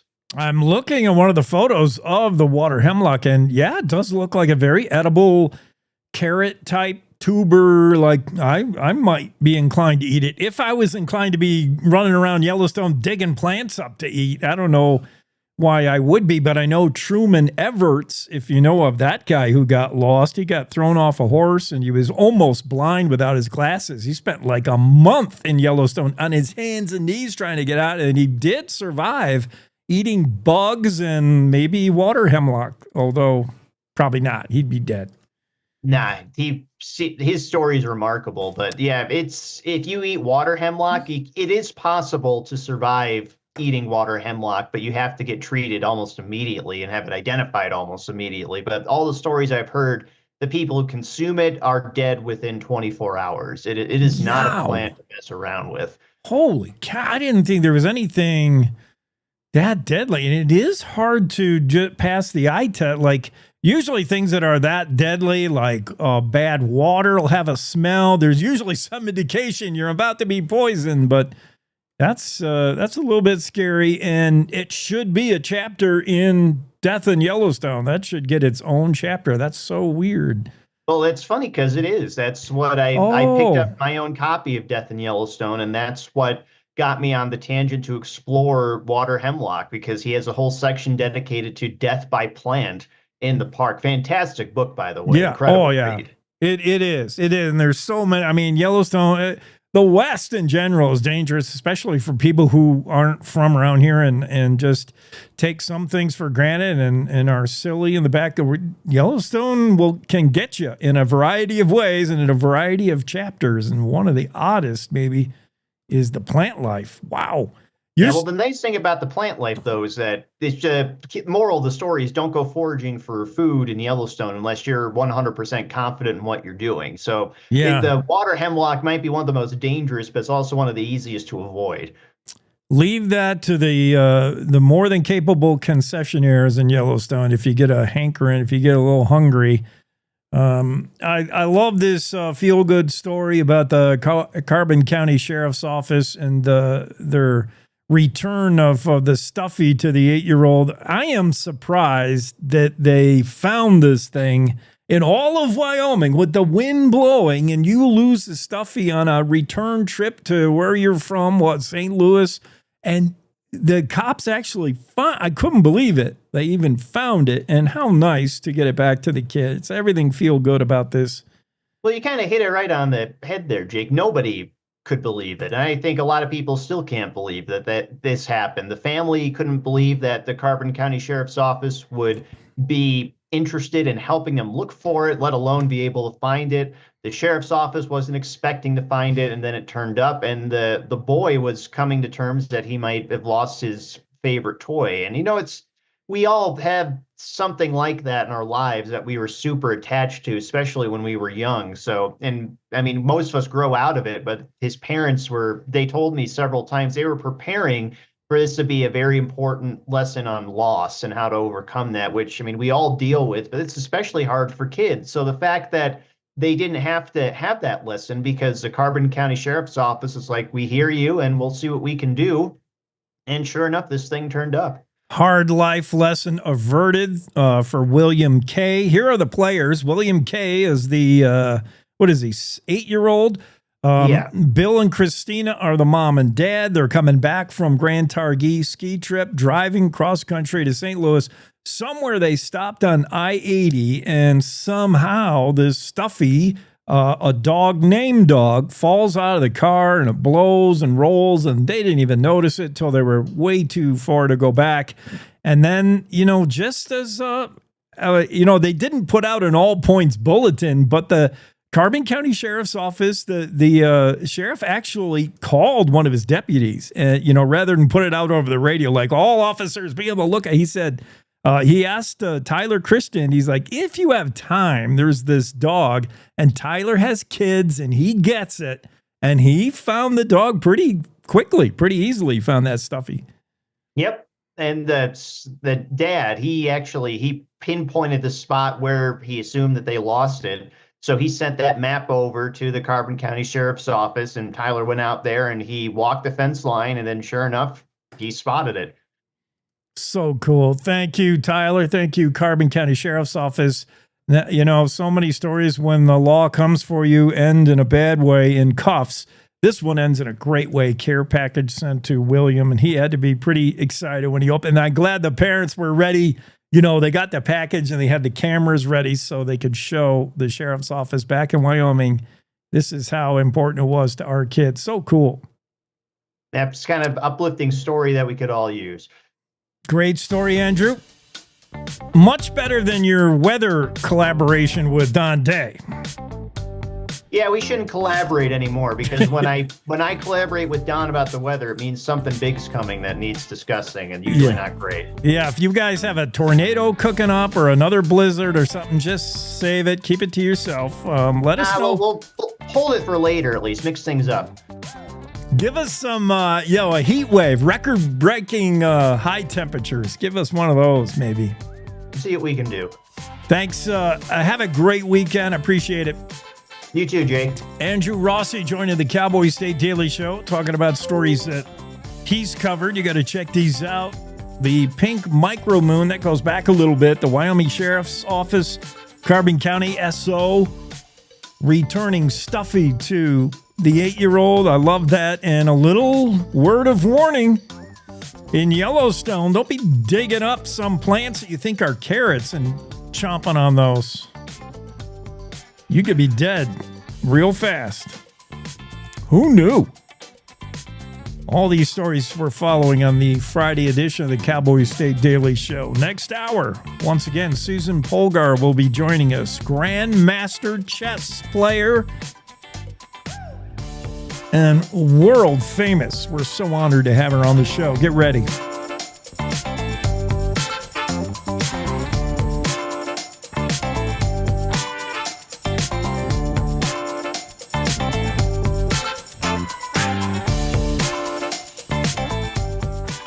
It's time to take a look at what's happening around Wyoming. From the Cowboy State Daily Newsroom, I'm Wendy Core. An employee of the Legacy Living and Rehabilitation Center in Gillette has been charged with felony manslaughter in connection to the death of an 88-year-old dementia patient who was found frozen in an outdoor courtyard in January.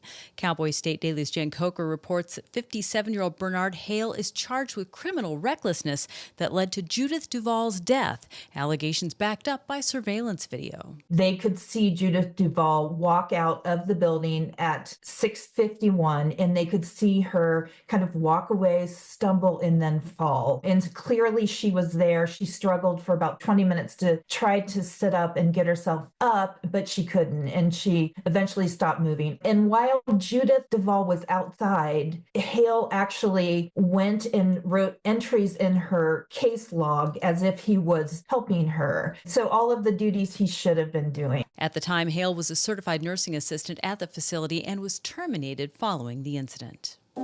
A Riverton man prompted an 11-hour standoff with police after barricading himself in his home and reportedly producing a weapon. 62-year-old Ron Allington was wanted for arrest because he skipped court on a day when he was supposed to receive a probation sentence in a felony threatening case. On Wednesday evening, when officers arrived at his home to arrest him on the outstanding warrant, Allington barricaded himself into a room with a knife and a gun and refused to surrender. Cowboy State Daily's Claire McFarland was at the scene of the standoff. I showed up at 6 and the deputies and officers were getting their rifles, getting their shields, setting up snipers, making their positions. And then Lander Police Department officers showed up. And then Mills and Casper Police, and then Natrona County, and then the armored vehicle rolled in like 9:45. And they were negotiating with the neighbors to move a trailer so that they would have ramming space. I was there till midnight and the negotiator was just persistent. At about 4 a.m. Thursday, police deployed tear gas, then arrested Allington. No one was shot. Well, earlier this month, around 100 Wyoming attorneys and judges wrote a letter to Wyoming's congressional delegation saying they're concerned about President Donald Trump's administration targeting America's judicial branch. But the delegation has a different concern. Cowboy State Daily's Leo Wolfson reports that in a Thursday op-ed, Wyoming Senator Cynthia Lummis said people should be more concerned about unelected judges making biased political decisions that skew the law rather than Trump going after these judges. Senator Lummis and other members of the Wyoming delegation are basically saying that these judges are taking biased interpretations to the law, and they're skewing the law to their own agenda, their own perspective, and they're ignoring what the law really says. The point that those letter writers were making really was that they want President Donald Trump's administration to stop making threats against the judiciary, and they believe that the administration should respect the rule of law even if they disagree with it. In less than 90 days in office, federal courts have filed 15 nationwide injunctions against the Trump administration. The New York Post recently reported that former President Joe Biden was the target of 14 national injunctions throughout his entire presidency. I'll be back with more news right after this. Are you fabulous and 55? Are you ready to use your valuable time and talent to give back? Join Serve Wyoming through the AmeriCorps Seniors Retired and Senior Volunteer Program, or RSVP, and make a positive impact on your community. With a lifetime of skills and experiences, you're exactly what your community needs. Whether you're itching to lend a hand or your organization could use some extra support, we've got you covered. Call Sarah Roberts at Serve Wyoming at 307-234-3428 or RSVP at servewyoming.org. Well, after laying low for the winter, Limpy, Yellowstone National Park's famous begging coyote, is once again laying it on thick with his pity party routine, hoping to sucker roadside snacks out of soft-hearted tourists.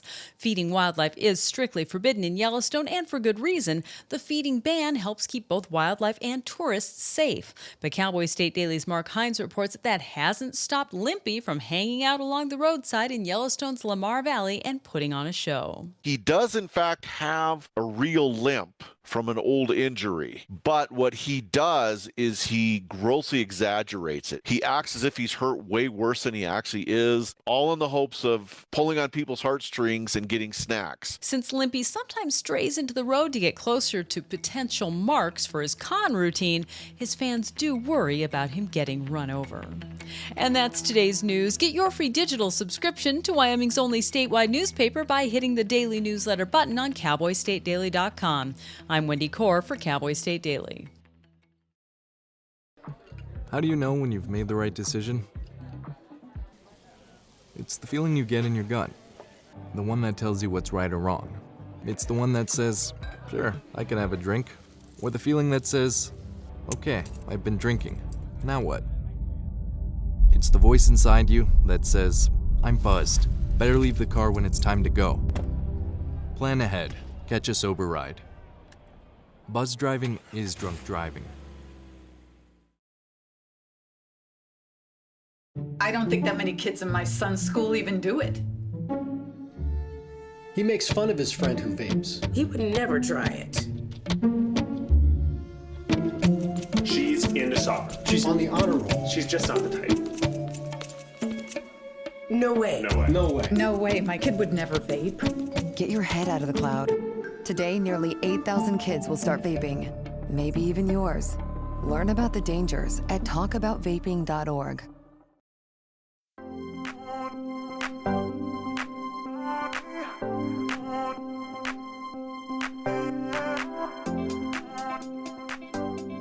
Cowboy State Daily Show with Jake continues on a Friday. Good Friday. Good so far. Although the weather not too good. Yeah, we got snow across the state. That's presented some travel problems. Interstate 80 remains closed this morning for the majority of that run east-west, west-east. Other roads, no unnecessary travel. It's tough getting anywhere today in Wyoming. Road conditions expected to improve. Weather expected to improve very slowly, according to Don Day and the day weather forecast. Not sure where Bill is. Bill Sniffen usually joins us right now on a Friday morning, but we'll carry on without him. I want to go and wish congratulations, I guess, to Josh Corsi, although I don't know, Josh. Careful what you don't wish for. Careful what you are getting into. Josh Corsi, we still don't know exactly what he's going to do with the Trump administration, but he's going to serve in some capacity in the Trump administration. He's on his way to Washington. He's packing up, and he's headed to D.C. Ugh, I wouldn't do it, but hopefully Josh feels the call. He feels the need to serve, whatever the capacity is. We'll learn here pretty soon, I think. But Josh Corsi is the second Wyoming person to serve in the Trump administration. We just heard about former Wyoming Game and Fish Director who's going to lead the Fish and Wildlife Service. And now Josh Corsi has been tapped to serve in President Donald Trump's administration in a role that he says he cannot yet disclose. But he will join the administration. Kemmer area resident Josh Corsi, you know the name. We've had him on the show. He is a prominent Wyoming outdoorsman, wildlife conservationist, and he is the founder and leader and executive director of Muley Fanatics, a mule deer advocacy group. And Josh Corsi has really charted a career in Wyoming as just what we said, a very prominent outdoorsman. And I guess he's on the radar of the feds. They noticed, and they have chosen Josh to serve in some capacity. Corsi could only confirm that for the duration of this appointment, whatever it is, he will relocate to the Washington, D.C. area. I don't think Josh is going to like that. Honestly, he's a Wyoming native. He loves the outdoors. He's all about Wyoming. He's not going to like it in D.C., but Josh says he sees it as a matter of duty to temporarily give up his Wyoming residency. He knows it'll be rough, but Josh says in this story, quote, "When your country calls, you either answer or you don't. And I'm a firm believer in service to my country." So good for you, Josh. Josh Corsi on his way, scheduled to fly out to Washington, D.C. coming up the end of the month, April 29th. He'll begin work in the Trump administration on May 1st. And again, we don't know exactly what he's going to do there, but I would assume it'll be something wildlife related because that's his gig. That's his jam. That's what he does. But he'll join folks like Wyoming Game and Fish Director Brian Nesvik, who's still awaiting final approval from the U.S. Senate. It was a very close committee vote, but the Senate as a whole is expected to pretty easily make the nomination official. Brian Nesvik, Game and Fish Director, as the new U.S. Fish and Wildlife Service head. Other Wyoming ties serving in Washington, D.C., including former Bighorn legislator Cyrus Western, Cheyenne attorney Karen Bud Phelan, and former legislator Hans Hunt, who is now a senior legislative advisor at the U.S. Department of Agriculture. So a lot of Wyoming folk making up Trump's cabinet. Well, Donald Trump's smart. He knows where to go to tap the best of the best. Just come to the Cowboy state. Josh Corsi, well known in wildlife conservation circles. He founded Muley Fanatic Foundation back in 2012 and has served as the group's president and CEO since. Josh will have to leave his position with Muley Fanatic Foundation temporarily, and he will be missed, said board member John Grossnickel. But yeah, when duty calls, I guess you got to go. Josh says that. You don't deny your country. Strong believer in service. I'm excited to see what lies ahead for Josh Corsi and what exactly he'll be doing in the Trump administration. I'm sure we'll find out. I'm sure Cowboy State Daily will be the first to find out. There's a good relationship there. I've talked to Josh quite a few times. He's been on the show, and he's pretty tight with Mark Hines. And I'm sure we'll be the first to hear what's going on. Bill Sniffin, all right. Bill's in the room. Let's get Bill in here. We gotta We got to be quick with them, though, because we've got big special guests coming up. So we'll let Bill know that time is limited. Hey, Bill, glad to have you with us. We're started late, so we got to be quick because I have coming on. I'm so excited. Susan Polgar, and you probably don't recognize the name, but she is like a grandmaster chess champion, and she was one of the first. She broke through when women were considered like they couldn't play chess in the 70s and 80s, and she's from Hungary. She just refused to hear that, and she just whipped them all, man. Everybody they put in front of her. As a 15-year-old girl, she was knocking out like Russian chess champions. And I'm so excited to have her on. She'll be coming on in a minute. If that's like the Queen's Gambit, you ever see that show? It's wonderful. A female prodigy. But well, Jake, I'm sorry I was a little late getting on, but if you want me to come at another slot, or we could chat for a second, and then I'll let you go. But I'm excited to hear her. That'll be great. Oh, it's going to be so neat. Yeah, there are some speculating that Queen's Gambit is based on her life. She says no, nobody had ever contacted her. But a lot of folks said, Queen's Gambit is you, her friends and acquaintances. They said, that's you. That's your life. Only your life is even crazier than that. And you ought to write a book. And she did. And that's why she's on the show. She's got a brand new book about her life. And the things that she's done are just incredible.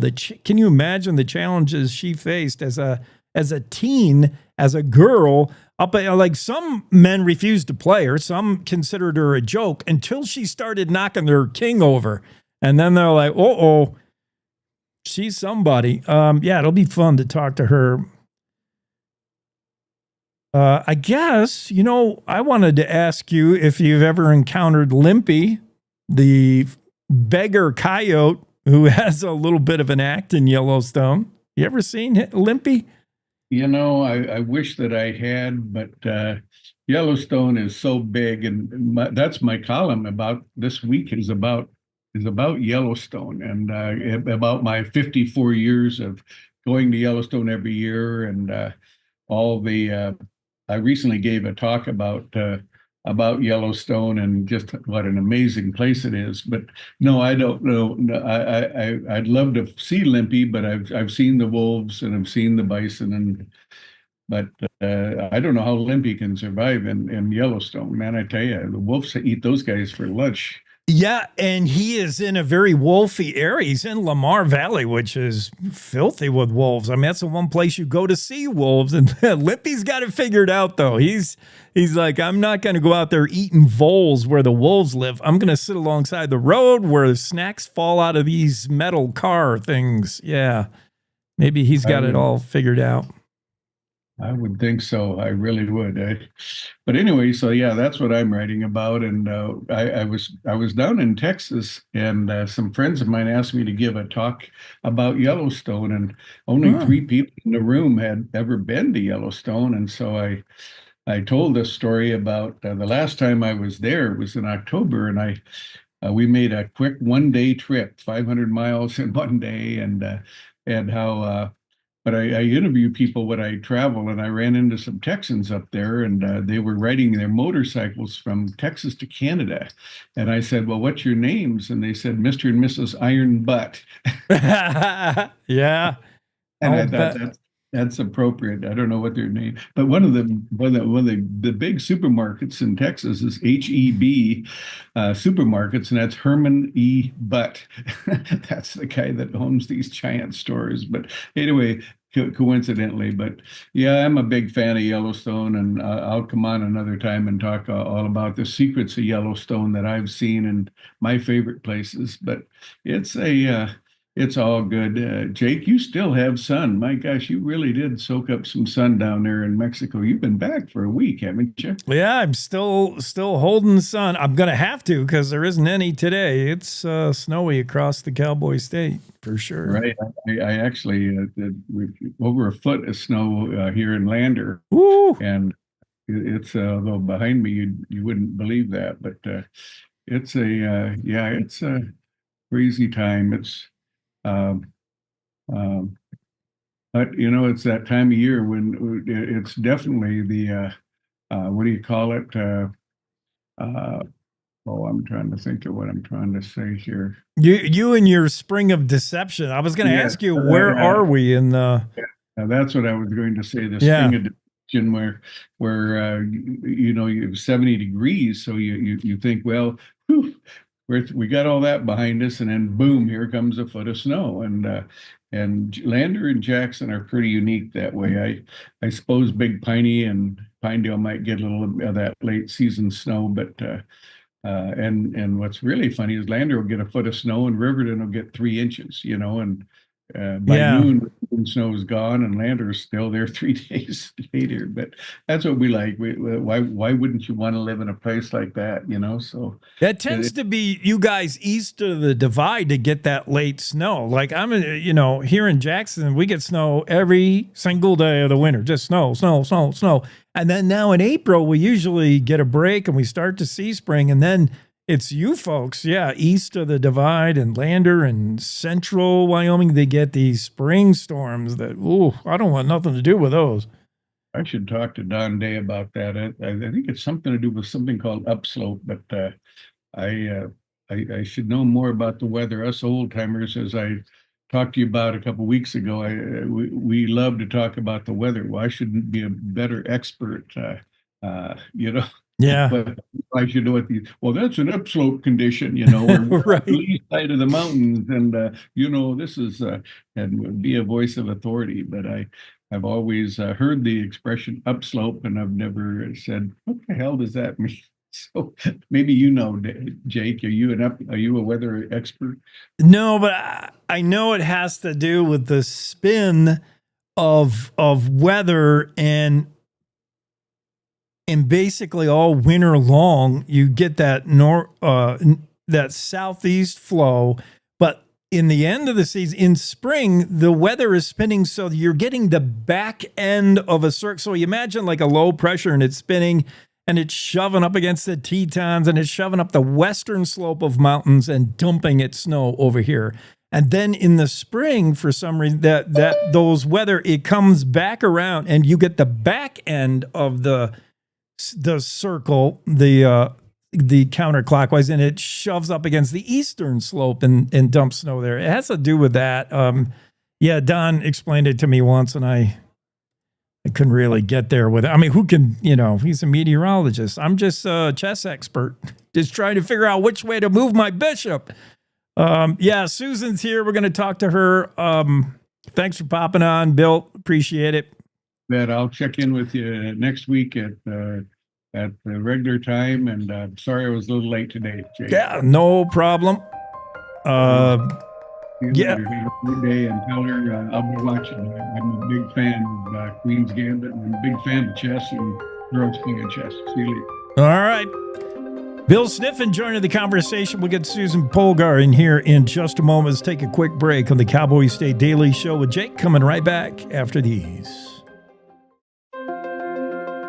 Wyoming is a big state. There's so much ground to cover, so many stories to tell. But the Cowboy State Daily News team is up to the challenge. I'm Wendy Core, host of Cowboy State Daily Video News. Whether it's politics in Cheyenne, energy issues in the Powder River Basin, or grizzlies in Yellowstone, our talented crew of experienced journalists are out there finding and telling the stories that matter. What's the best restaurant in DuBois? Renee Jean checks it out. What's the most recent Supreme Court decision mean to our everyday lives? Claire McFarland explains. How is the upcoming elk hunting season shaping up? Mark Hines lets us know. Every day, I talk to the reporters who are covering the topics, issues, and people that are important to Wyomingites, and in our daily newscast, I bring you those stories. Tune into the Cowboy State Daily Video Newscast every morning, only on CowboyStateDaily.com. This is the Cowboy State Daily Radio Network. We all make choices. When it comes to alcohol, kids make choices whether to drink or not. Bye, Dad. Bye-bye. Remember, I'm going to Alex's party tonight and sleeping over. Have fun. Hey, have a seat for a second. Remind me about that party again? Alex is just... And adults make choices whether to talk about it. That's true of parents and every other trusted adult in a kid's life. Kids want to know our expectations when it comes to alcohol and other drugs. They want guidance and honest answers to their questions.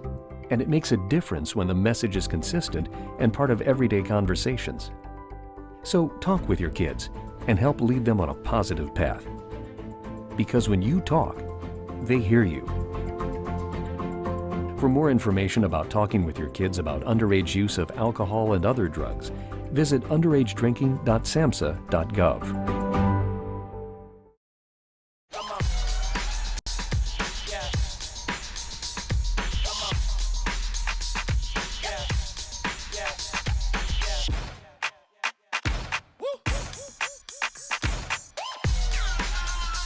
You're not going to get it all right. Just make sure you nail the big stuff, like making sure your kids are in the right seat for their age and size. Get it right at nhtsa.gov/the-right-seat.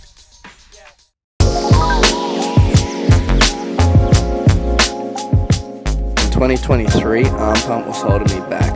After a successful treatment at the McGinley Clinic in Wyoming, I can now focus on track instead of pain. The McGinley Clinic offers innovative, minimally invasive treatments for most sports injuries, including arm pumps.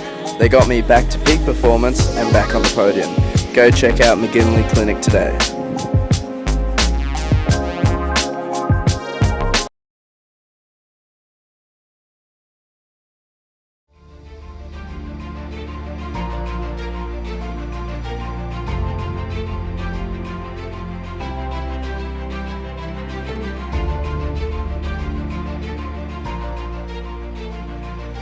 Cowboy State Daily Show with Jake continues here on a finally Friday. As promised, into the Zoom room, special guest. We are honored. We're not worthy. Judicial Polgar, Susan Polgar, and it'll take me 5, 10, 15 minutes to just cover the awards. This woman is just the designation, the reason you should know Susan Polgar. Not many chess careers are as long or as varied or as successful as Grandmaster Susan Polgar is crafted. By age 15, #1 ranked woman in the world in chess. She went on to become the first female in history to earn the men's Grandmaster title not once, but twice in 2 different places. 4 world championships, a dozen Olympiad medals, including 5 gold, the only player in history to earn all 6 of the world's most prestigious chess crowns. And Susan will tell you she's just a typical girl growing up Jewish behind the Iron Curtain in communist Hungary, her homeland, in a world where it was considered a scientific fact that women were not capable of the reasoning power it took to play a man's game like chess. She broke through that glass ceiling. Her male opponents have been reduced to mere pawns, sacrificed to the queen of the game, and here she is, the rebel queen. You got a new book out. You've forgotten more about chess than we'll ever know. Susan, it's an honor to have you on. How's everything going? Hi, thanks so much for the kind introduction, and it's a pleasure to be here with you. Good deal. Now, you're in the U.S. now. You were in St. Louis for a long time. Well, we'll tell people why. I think, where are you now? Florida? I'm in Florida, outside of Orlando, and I love the sunshine. Yeah, I hear you. I mean, stay there. It's snowing here currently in the studios in Wyoming. Yet again. Yes, it'll be snowing here for a while. But we have so much to get to. I've cleared some extra time for you because I want to make sure we get to everything, including an early birthday. Happy birthday tomorrow, right? Thank you so much. That's very sweet of you. You're welcome. So take us, I don't know, do you want to go start at the beginning? And by the way, for those of you who are not, chess isn't your world like it is Susan's, basically you're looking at the real life Queen's Gambit. A lot of folks are familiar with that Netflix series. It's not based on Susan Polgar's life, but it very well could have been, should have been. I mean, you've had folks, when that came out, did you have people saying, is that you, Susan? Yes, actually, I got a lot of that, and I was obviously telling them it's not, but it in a way, in some ways, it could be. And then the next thing I was told, well, there should be a movie made out of your life story, and in fact, that's what initiated the book Rebel Queen, to write my story, because after talking to people in Hollywood, I understood that if I wanted the story to be told anywhere near what happened and the way I'd like to see it told, I better have a book to be based on. Yeah, I mean, the story could be you, and the more you thought about it, and the more you probably heard, you said, my story is every bit as compelling, and your story is now in Rebel Queen. It's a book available, new memoir about Susan Polgar, who is basically real life Queen's Gambit, if you want to make that connection. Here's what Susan was up against, other than playing the greatest chess players in the world. Like, that's not a barrier enough, a challenge enough. You had to do it as a female in Hungary during that time. Like, take us back there. And I know it shaped, it's why you call yourself in this book Rebel Queen, because as a young child, you want to play in some tournament and you were denied. They're like, no girls in this tournament. And some kids would just cry and be done with chess. And you doubled down. You said, that is not fair. And you got mad and you got good. And how did that shape you and define you as a kid to be told girls don't play chess? Well, it definitely made me who I am, as you said. I remember after I won at my first attempt with the girls' championship, elementary age school girls, when I was just 4 years old. After that, when I went back the following year to try to play against the boys who were the better players at the time, I was told, no, I cannot. You're a girl. And obviously I was crying unconsolably all the way home that day. I was 5 at the time. But it really shaped me. I managed to use all these disappointments as fuel for motivation to train even harder. And whenever I'll get the chance, and I knew eventually I will, so I can prove it on the chessboard. And that's what my life story became, even though constantly being told that there is no way a woman ever can become a grandmaster among men. There is no way a woman can do this or that. I just used it to fuel me to do even better and greater things. Now, take us also back to the beginning. You're in Hungary at a time where, it's under communist control. It's very much a man's world of chess, for sure. Why does a 5-year-old girl even get into chess? I thought it was fascinating to hear your father. Your father had real beliefs about how people become a genius or an intellect, and it isn't by chance. Your father said it's nurture, not nature, and you have to intentionally make people and I think he's proved right, because you're not the only chess prodigy out of that family. You're part of 3 young ladies in the Polgar family that are world renowned as chess playing geniuses. Judith, your younger sister, is all the Polgar girls are like. How did that happen, Susan? Did you feel a push by your father, who was not? He didn't come to chess until like high school, and he did it to hang out with girls or something. Like, did you feel a push to be smarter, to be like, what was it like growing up? Not really. So my father had this theory, as you mentioned. In fact, he wrote a book called Educate a Genius. And he did basically had his theories all planned out even before he met my mom. And then one day, unexpectedly, I was looking in search for a new activity, new toy. I found a chessboard and the chess pieces, and I showed interest. And he basically had that chess set put back in the cabinet after his high school days. And until I found it that very day, sometime in 1973, early 1973, Now, remember the timing. This is not that long after the chess match of the 20th century between Bobby Fischer and Boris Spassky.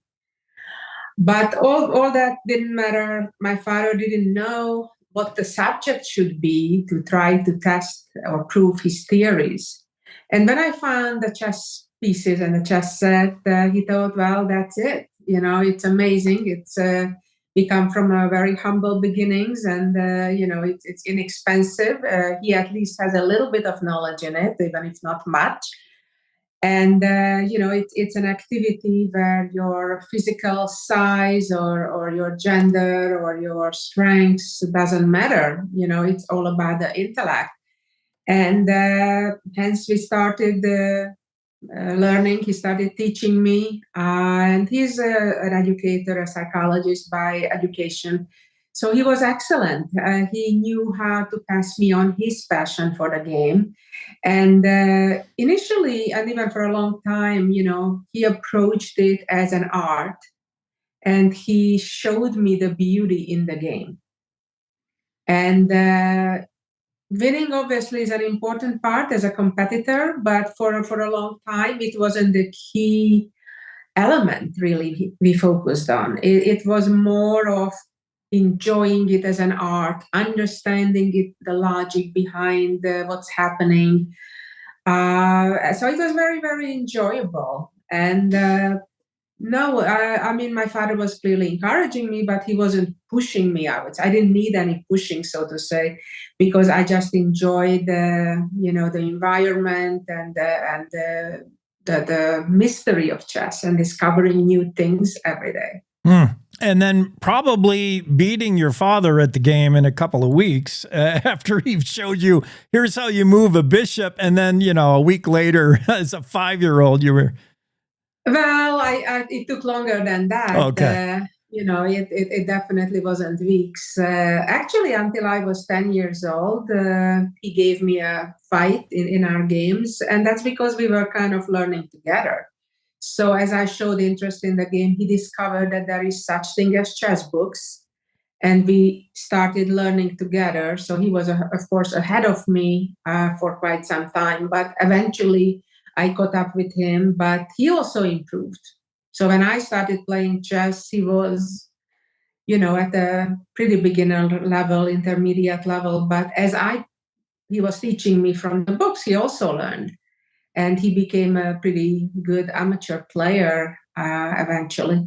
And when we're talking about Russia or then the Soviet Union and Hungary, where you're from, what is it about Russia and Hungary always in the top 3 as producing the best chess players in the world? What is chess in Hungary? What does chess mean to the Russians? Why is everybody so good at it? Well, it definitely has been the case ever since World War II. It has actually, by the way, changed in very recent years by Asians. The Chinese and Indian actually became very, very good. And here and there, a random country like Norway, who has the #1 ranked player, Magnus Carlsen, for the past decade or so. But going back to your question, it's tradition. It's part of the culture, you know, for say past 100 years or even more. Chess has been just very much part of what people do. It's I guess it's partly because of I'm not sure how it started, but it definitely, by the time I came around, it was something pretty much in every family people knew to some degree how to play, maybe just the rules or very basic, but they would follow in the newspaper, how did our top players do, or, you know, it was just, and in the Soviet Union, even a lot more so than in Hungary. It was practically no family that somebody in the family wouldn't know how to play. They would play in the parks, they would play in clubs, obviously. In Hungary, we even play in our famous spas. We would have stone tables with the chessboard, and people would bring their plastic pieces or wooden pieces and play in the water. So it's just part of the culture. It's, I think, partly because there were so many restrictions, like we couldn't freely travel, for example. or movies were rather restricted mostly to, communist propaganda type of movies in a large way. So I think it had to do a lot with the restrictions of the system itself, and people were looking something fun and fulfilling to do. And chess is such a rich game. It has infinite possibilities, and it's something where people could express themselves, enjoy themselves, have fun with. It's an activity that bridges all gaps, whether it's socioeconomical, through ages, like grandparents with grandchildren. It's something they can do. And also, between nations, language barrier, it doesn't matter. You play somebody from the Soviet Union or Japan or anywhere, you have a common language of chess. We're talking to Susan Polgar, who's considered, gender aside, one of the greatest chess legends to ever play the game anywhere in the world, and then broke through in many first as a female chess player. You were up against a lot of things, including like women don't play chess. Also, this is a time where your Jewish background, also, you faced barriers there. It was just challenge after challenge, and you overcame both those bigger challenges, and you overcame opponents on the chessboard. Tell me when you first got a sense that you were going from teenage prodigy to, wow, I'm on the international radar now. Like, people know who I am. I'm somebody in the world of chess. When did that start to happen? Were you still a teenager at that point? Yes, very much so. So when I was 12 years old, I won my first world championship, and that was for the 16 and under. So that was huge, obviously. And I had a funny anecdote that I can share. The following year, I was visiting in Moscow, trying to learn from the famous Russian school of chess. And as part of that visit, there was an international competition ongoing. And the legendary former world champion, Mikhail Tal, was also participating. He was one of my heroes growing up. And I was visiting that particular event in Moscow. And in those days, smoking was still allowed in buildings. And so during his game that was ongoing, between his moves, he would come out to the hallway smoking, walking up and down, waiting for his opponents to move. And so during one of those occasions, my mother was brave enough to go up to him and ask him, my daughter is a huge fan of yours, and her dream is to play a quick game with you. Would you consider that? And he was very kind, smiled, and he said, let me go back to my game. And shockingly, within half an hour, he was back out, and he finished his game, which normally would have lasted potentially quite a bit longer, but he agreed to a draw with his opponent. And he says, I'm ready. And, I was just so thrilled. And I felt it was also somewhat of a recognition that, he was curious enough to see what I can do. And that was one of the most memorable stories for me growing up. And, he became a real example of mine that when one day I become a champion, which, that's what I thought then, I want to be accessible to the fans, to the youngsters looking up to me. And and we played, and the first game, we played a couple games, and the first one we played, actually, I was attacking him fiercely and sacrificed several pieces, trying to checkmate him. But at the end of the day, he defended well, and it was only a so-called perpetual checks, which results in a draw, which was a huge accomplishment, obviously, from a then 13-year-old girl against a legend. I love that story. Susan Polgar is talking about Mikhail Tal, who's at the time a Latvian chess master and a well-known chain smoker. I think the reason he beat many of his opponents is he put up a literal smoke screen going, hey, this poor 13-year-old is probably got to wave the smoke away and try to go after. And not only did he didn't do this on a lark. when your mom said, "Would you play?" and he said, didn't he know of the Polgar daughters? He's like, "I have heard of these girls. Yeah, I know who you are. I'm interested." And he knocked his king over in the game. He stopped the game he was playing and he went and played a blitz chess game with you, which is the chess on the clock when you move fast, and you went right after him. No fear, sacrificing pieces, and I put his real scare into a chess master at the time. I wish I was there to see that. My goodness, without the secondhand smoke, what it must have been like. Yeah, it was a big honor and a lot of fun, obviously. Still remember it today as if it was yesterday. Wow. So, all right, I want to move on to actual chess stuff. I'm so stupid about chess. I know how it goes. I know how it works. I can play chess, but I'm not good. And you could teach me, because one thing you do now, after I feel like you're officially retired, but you teach chess as good as you ever played it. What do you find more fun? What's more challenging? What's more rewarding for you? Because you taught your younger sister, and she became every bit the chess legend that you did. And you've taught at university level with some recognition at Texas Tech, leading them to collegiate championships. You teach Webster University. You've got your own Susan Polgar Institute for Chess Excellence, known as SPICE. I mean, now you've become a chess teacher and trainer that could probably teach me how to be a chess champ. Is that more fun? Is that harder? What's it like to teach people how to play the game? Obviously, it's very, very rewarding to pass on your knowledge and skills, and when it's appreciated, it's fun. I have to say, it's less stressful than playing. While it obviously has its stressful moments during competition time, but playing your own game when you're out there all alone, it can be really stressful. So, in a way, coaching is more fun. And now, when it comes to chess, here's what I know of it. You said there are infinite possibilities in the game. We'll talk about what an end game is.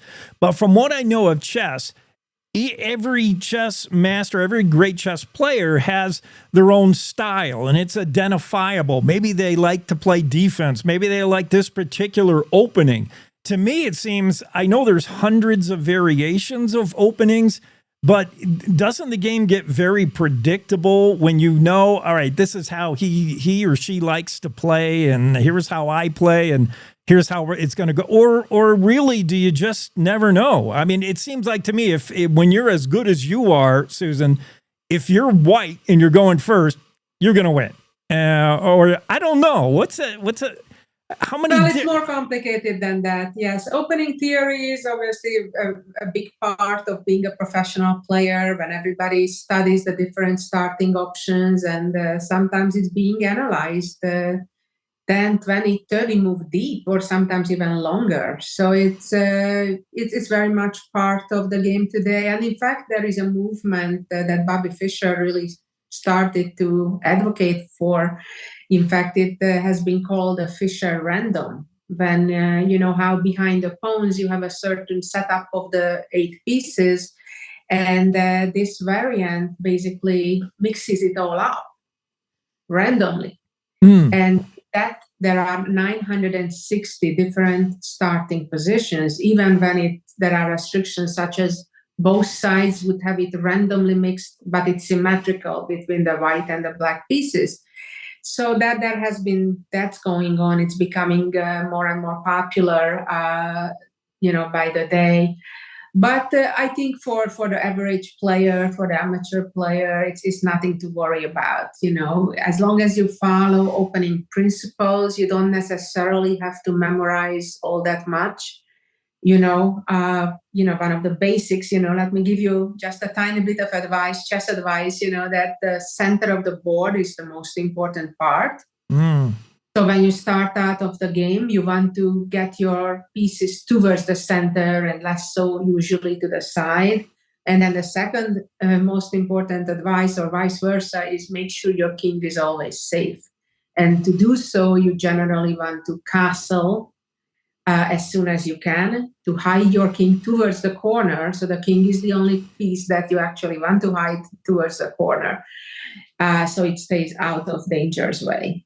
So, you know, for 99% of the people out there, following those two basic principles will keep you out of opening trouble. Just a couple more things, Susan, while we have you. It's so fascinating. AI is so much in the news now, artificial intelligence, computers thinking. Obviously, AI was available way back when in chess, when you could play against a computer. What does a computer know, and how good can a computer be? And if you were in charge of programming a computer, what can you teach it other than these basic opening moves? Does a computer think as far ahead as a human does? How good can a computer be in chess? Well, actually, chess has been a very fertile testing ground for AI for decades and decades, from the early days on. And in fact, back in 1997, IBM's Deep Blue, as part of this testing, had a match against the legendary world champion Garry Kasparov, and defeated the best human out there. So I think us humans lost that race, and we have nothing to teach anymore to the engines the other way around.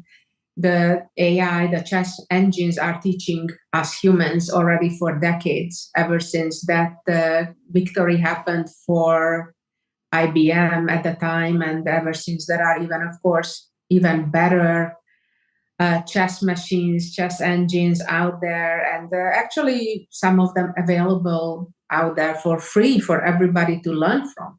And that's what has changed so much throughout my lifetime. I remember when I first got gifted a chess machine called Boris Diplomat when I was maybe 10 years old or so. And I would, demolish it easily within 15, 20 moves every time I played. It was a miracle that it was even able to play a game, to be honest. Yeah. That a little box of something can make legal chess moves. Even that in itself was a miracle. But obviously we came a long way from then, that we're talking about the late 1970s.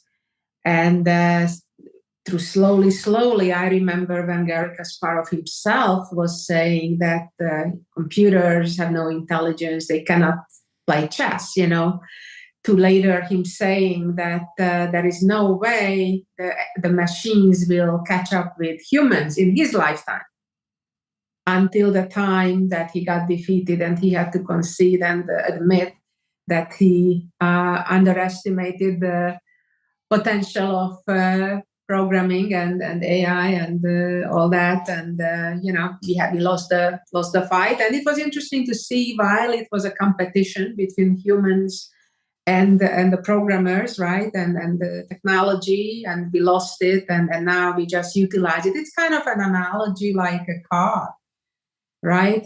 So in the early times, it may have been a race between a runner and a car, and of course that got lost a long time ago. And the same with chess. For a while it was a race, but now we just use them as learning tools, as aids to improve our own games. Just maybe one final thing as we wrap up with Susan Polgar. We told you at the top all the accreditations, the reason why this woman is famous in chess. I think maybe the reason back in the early days, Susan, where women were not taken seriously in chess is because of your lack of, like a Russian beard. Don't you need to be stroking the beard to think about your next move? Without a beard, what is your thing when you're thinking about your next move? Or you probably don't take much time thinking. It's someone like you. Well, that has been the perception, that indeed the early champions back 120 years ago, they used to have huge beards indeed. And I had to fight that prejudice, that perception. But no, I just really try to cut all the noise out, so to say, and focus fully on my game. I don't think I have any particular habit of that sort. Is just really trying to do my best to forget where I am, who is around me, and just really get all my attention to those 64 squares and the pieces. We've been talking to Susan Polgar, who grandmaster, chess legend, and a first in so many ways. First female, in a time where women just did not play chess. And you not only played it, but you played it at a top level. And now you're teaching others, training others to play chess. You are, in fact, a living, real version of the movie, of the TV series. When we're talking about Queen's Gambit. In fact, Gal Gadot, you probably know her. A lot of folks do. The actress who plays a superhero, Gal Gadot, she's Israeli, so she knows of you for sure. She said of your book, time and again, Susan has had to prove everyone wrong, who and basically men. And this is no mere memoir. Her book, Rebel Queen, it's an original story of a real life superhero. That's words of Gal Gadot, the actress. And I urge you to get out there and check out more about the Rebel Queen. That's her, Susan Polgar, the book, the new memoir, Rebel Queen. Can we get it? It's out now, right, Susan? If we can go to Amazon?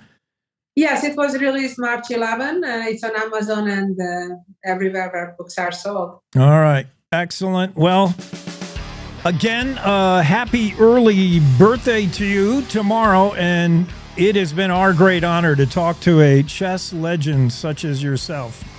Thank you so much. Thanks for having me. You bet. Susan Polgar. And more coming up on the Cowboy State Daily Show when we continue. Let's take a quick break. We'll be right back after these. Want to stay in touch with what's happening around Wyoming? I'm Wendy Core, host of the Cowboy State Daily video newscast. From Mountain View to Upton, from Jackson to Cheyenne, our reporters are out there finding and telling the stories that matter. Every day, I talk to the talented journalists who are covering the topics, issues, and people that are important to Wyomingites. And in our daily newscast, I bring you their stories. Tune in to Cowboy State Daily video news every morning, only on CowboyStateDaily.com. Wyoming is a big state. There are so many stories to tell, and here at Cowboy State Daily, we pride ourselves in bringing those stories to you every day. I'm Riley Strand, videographer and production assistant for Cowboy State Daily Video News. Every day, host Wendy Core and I talk to the experienced journalists who are covering the topics, issues, and people that are important to Wyomingites. And in our daily newscast, we bring you their stories. Tune in to Cowboy State Daily Video News every morning, only on CowboyStateDaily.com. You're listening to the Cowboy State Daily Radio Network. Who can you turn to for news you can trust? Your local TV and radio broadcasters. You trust us to keep you safe during times of crisis and to deliver the weather, sports, and entertainment you rely on every day. We bring you the facts you need to make decisions that matter. And as misinformation floods social media, you can trust your local stations to deliver the truth. Text TV to 52886 and tell Congress you rely on your local stations for trusted news. You handle the healthcare, we'll handle the marketing. In need of a spark for marketing your medical practice? Loom Studio provides creative and strategic healthcare marketing that illuminates the path to bigger and better experiences for your business and your patients. We specialize in branding and design, social media, website design, SEO and SEM, not to mention content creation, public and media relations, and marketing metrics to ensure you're getting results. If you're looking to increase your patient engagement and retention, enhance your community impact, and streamline your marketing efforts, our team is ready to help you achieve your goals. Contact us today and learn more at loomstudio.com.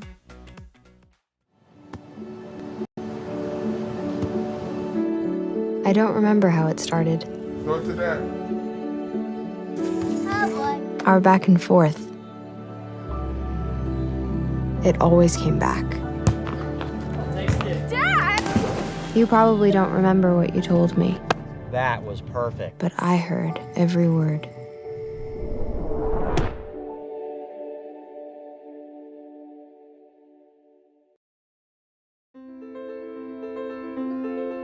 Cowboys State Daily Show with Jake continues here on a Friday. One final hour coming up, and we're going to have Wendy Core on. She'll talk about her podcast, The Roundup, and that's going to be dropping this weekend, of course. Every weekend, The Roundup. Wendy Core, now award-winning Wendy Core. I think we're contractually obligated to refer to her as the award-winning Wendy Core.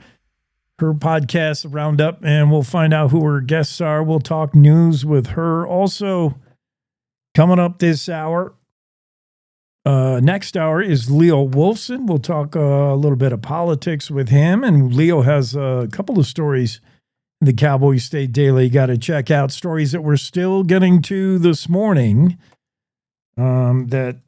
We'll have to play some catch up. I still got to get to some rodeo and this day in history and these Leo Wolfson stories. So a lot to do in the final hour. We better get a move on as the weekend edition of Cowboy State Daily Show with Jake continues on this Friday. Claire McFarland has a good story about a 19-year-old that shot his girlfriend's cat. Oops, accidentally.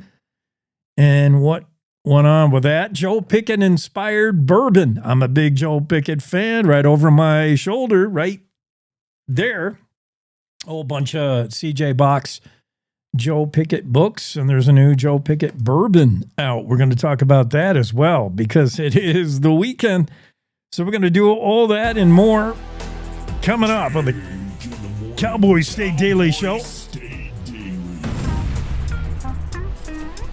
And we're gonna do it all when we come back next hour because we have to pause for news. Wendy Cordes, be with us again next hour. Leo Wolfson. We'll see you right on the other side of news when we come back. It's the Cowboy State Daily Show, but Jake continues.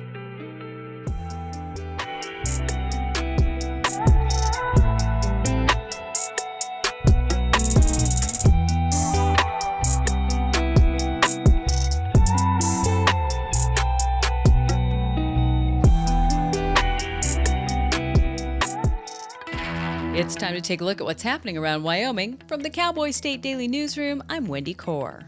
People arriving Thursday for the 7th day of testimony in the Stephen Marler trial, a former award-winning foster father facing charges of sex abuse, battery, and child endangerment, found the doors to the courtroom closed. Natrona County Sheriff's Office deputies informed people arriving for the trial that District Court Judge Carrie Johnson had closed the courtroom to everyone but attorneys in the case to deal with legal issues. Cowboy State Daily's Dale Killingbeck has been following the story. The 20 charges the defense argued did not match Wyoming law because there was incidents that were listed, but then they were charged 2 or 3 times and the language was the same. And Wyoming statute does not allow that in sex cases when you're talking about first degree, second degree, third degree. There has to be specific language that is used, and that was not done. So the assistant district attorney filed a new copy of charges. So the judge said Tuesday she'd rule on that. So I assume that's part of what's happening in the courtroom. The trial is scheduled to resume Monday, with the defense continuing to present its case. Kammerer area resident Josh Coursey, a prominent Wyoming outdoorsman and wildlife conservationist, has been picked to serve in President Donald Trump's administration. Coursey told Cowboy State Daily's Mark Hines on Thursday that he couldn't disclose what position he will fill in the Trump administration, but confirmed that for the duration of his appointment, he'll relocate to the Washington, D.C. area. He's one of the co-founders of the Muley Fanatic Foundation, which has been instrumental in helping to conserve Wyoming's struggling mule deer population. He told me he is not at liberty yet to disclose exactly what the position is or what the nature of it is. So we don't know if it has something to do with wildlife. I mean, one would guess that because that really seems to be his forte, but we can't say that for sure. Coursey said that as he departs for D.C., he's grateful for everything that's been done for the Wyoming range mule deer herd and is optimistic about its future. New Wyoming Office of State Lands and Investments Director Stacia Berry is taking over a job that most people don't hear about unless they're upset with the decision that she's made. The Office of State Lands and Investments is required by law to manage state trust lands to produce as much income as possible to support public schools and other public institutions. Cowboy State Daily's Leo Wolfson reports that this year that's projected to be close to $250 million. It's an organization that really only kind of comes up when there's a controversial thing. So, for instance, earlier this month, the State Board of Land Commissioners made a decision on a green energy wind turbine project in eastern Wyoming that got pretty heated. At the end of the day, it got approved with a 4-1 vote, and OSLI recommended that it get approved. So OSLI is charged with making difficult decisions like these on an everyday basis. Barry and other state officials will be speaking at a state trust lands forum at the University of Wyoming on April 22nd, which will give the public the chance to learn more about these trust lands and express what they'd like to see happen with them and the OSLI. I'll be back with more news right after this. Are you fabulous and 55? Are you ready to use your valuable time and talent to give back? Join Serve Wyoming through the AmeriCorps Seniors Retired and Senior Volunteer Program, or RSVP, and make a positive impact on your community. With a lifetime of skills and experiences, you're exactly what your community needs. Whether you're itching to lend a hand or your organization could use some extra support, we've got you covered. Call Sarah Roberts at Serve Wyoming at 307-234-3428 or RSVP at servewyoming.org. Well, fans of Joe Pickett can now drink like the popular mystery-solving game warden created by Wyoming author C.J. Box. Along with Box, Pine Bluffs Distilling is celebrating the release of a collaboration with the author to create a uniquely Wyoming whiskey inspired by Pickett. Cowboy State Daily's Dale Killingbeck spoke to Chad Brown, co-owner of Pine Bluffs Distilling, who said the final product is worthy of the game warden and down-to-earth hero who's appeared in more than 20 C.J. Box novels since the first one in 2001 titled Open Season. They're having a party, a release party for the bourbon with CJ Box being there to sign bottles and sign books of his latest novel on Saturday. So what was announced last November is now coming to fruition. And he told me that there's a limited amount. There's only 1,000 bottles. There's a limited amount that you can order online. And then there was a shipment sent to liquor stores throughout Wyoming that will be available starting Friday. The bourbon is listed for $65 on the Pine Bluffs Distilling website and is characterized as embodying the values of Joe Pickett: integrity, resilience, and quiet strengths that stand the test of a noisy world. And that's today's news. Get your free digital subscription to Wyoming's only statewide newspaper by hitting the daily newsletter button on cowboystatedaily.com. I'm Wendy Core for Cowboy State Daily.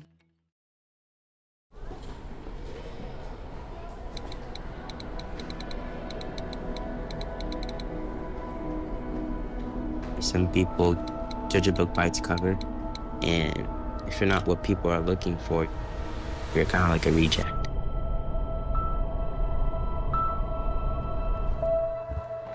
At school, it feels like everyone's staring at me and I'm just kind of not really a person. Sometimes I can't believe that you could be proud of me if I'm not proud of myself. It just was hard today. Nobody was listening to me. Think of our best times together. Let's do more of that. Try to understand me more, and I'll try to do the same. Listening is a form of love. Find ways to support your kids at sounditouttogether.org.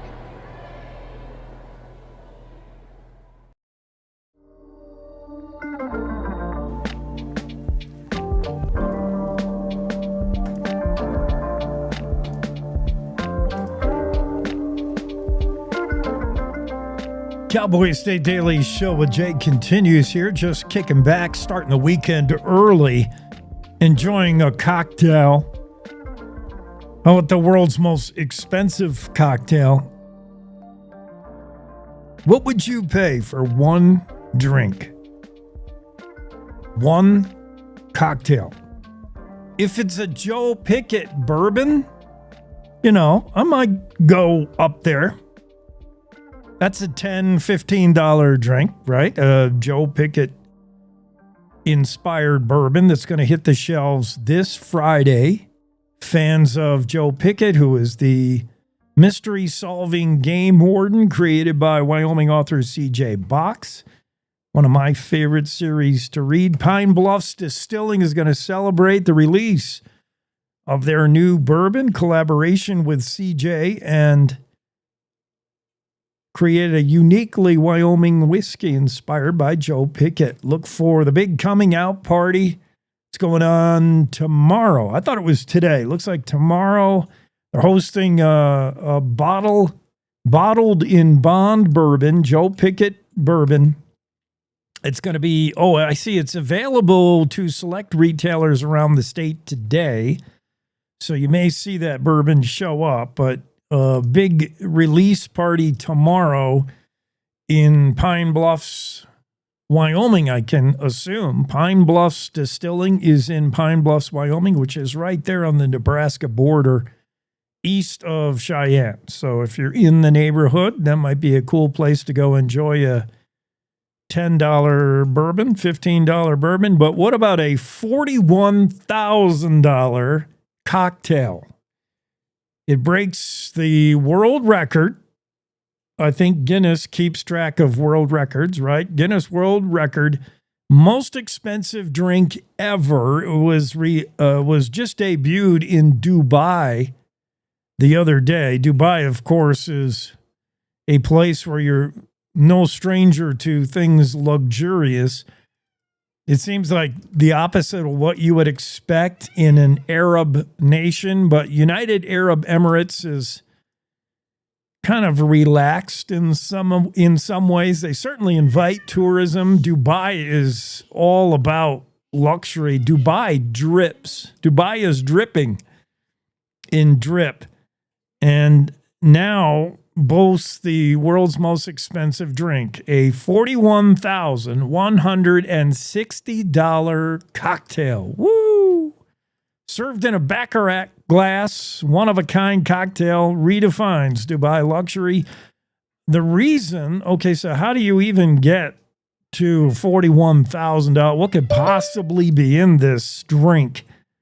Well, it starts with the glass. It's served in a 1937 Baccarat glass, one of only, I believe, 2 in existence in the world. So you're getting it in a pretty sweet glass.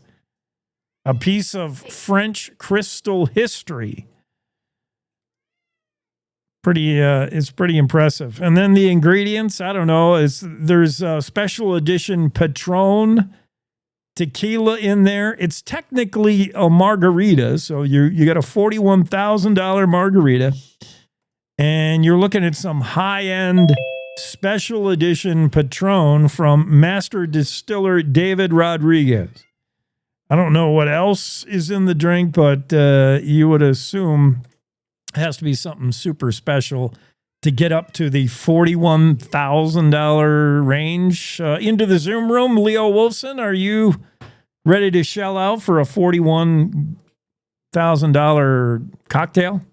Yeah, it must be worth the price. Anything that expensive. Gotta be. World record-setting drink in Dubai. I'll settle for the Joe Pickett bourbon that's going to be released by our friends at Pine Bluffs Distilling. That sounds more along my lines. Absolutely. Me as well. Although I do love Patron. I'll give it that. I can go for both. But yeah, I'm a whiskey and bourbon kind of guy myself. Yeah, and it's Friday. It's already the weekend, so we're thinking about getting into that right now, especially with the weather. Don Day has dumped on us over the state. Many of us in snow. Where are you, and are you getting snowed on? Yeah, I'm in Cheyenne. We got about like an inch of wet snow. Nothing too crazy. It's very lightly snowing here. I don't know if we're going to get much. What did you guys get in Jackson? We got 4 at least. Okay. We got a good shot. Is the mountain even still open there? No, that's unfortunate. Yeah, they had this season-ending closing to all. I think Grand Targhee is still running, but out at the village and in town, Snow King, they're both closed. So, although certainly skiable. Yeah, classic Wyoming thing to happen, to be honest. Yeah, right when you think it's all done, that's when you get dumped on. I know. And it has to do, for those of you who don't, it's the lease of public land. These ski resorts don't have their own land. You ski on mountains that are owned by the federal government, owned by the public, owned by you and I, and managed, by the feds. And there's a lease that has an end date, no matter what the weather, the lease ends, and then that's the end of ski season. Although it's interesting, there's some places where it seems like they have a lot more flexibility than others when it comes to that. Because some ski areas truly are based off like how much snow they have and how late they want to push it. But then there's others like Jackson where it's like very rigid. Yeah. Because like there's like Mammoth Mountain in California, they'll stay open as late as they want. Same A Basin down in Colorado, same thing. Yeah, I don't know why that can't be, but I've observed the same, and I'm sure many skiers asking, why can't we be skiing now? Interesting. Yep. Good point. Your stories today, Leo Wolfson, including introducing us to a lady who steps in a role in a job that we didn't even know existed, maybe.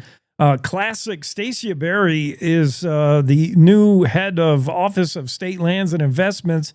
She's the director. And tell us what this outfit does, OSLI. It's kind of, you described it as, the perfect baseball umpire. You never knew there was an umpire until you do something wrong. Then you might know who Stacia Berry is. That's a great analogy. Wish I could have worked that into the story. So what OSLI does is it manages state trust lands. These are lands that are owned by the state. They're not federal lands, and they're kind of quasi-public lands, but they're not quite the public lands you think of when you think of the U.S. Forest Service or the BLM. They don't necessarily have nearly as much access as you might think. And what the state does is they try to lease these lands, and their job is constitutionally, their job is to get as much money as possible as they can from these lands. And that money goes to fund public schools in Wyoming. This year, they're projected to raise $250 million off these state lands, mostly from oil and mineral leases and grazing leases as well.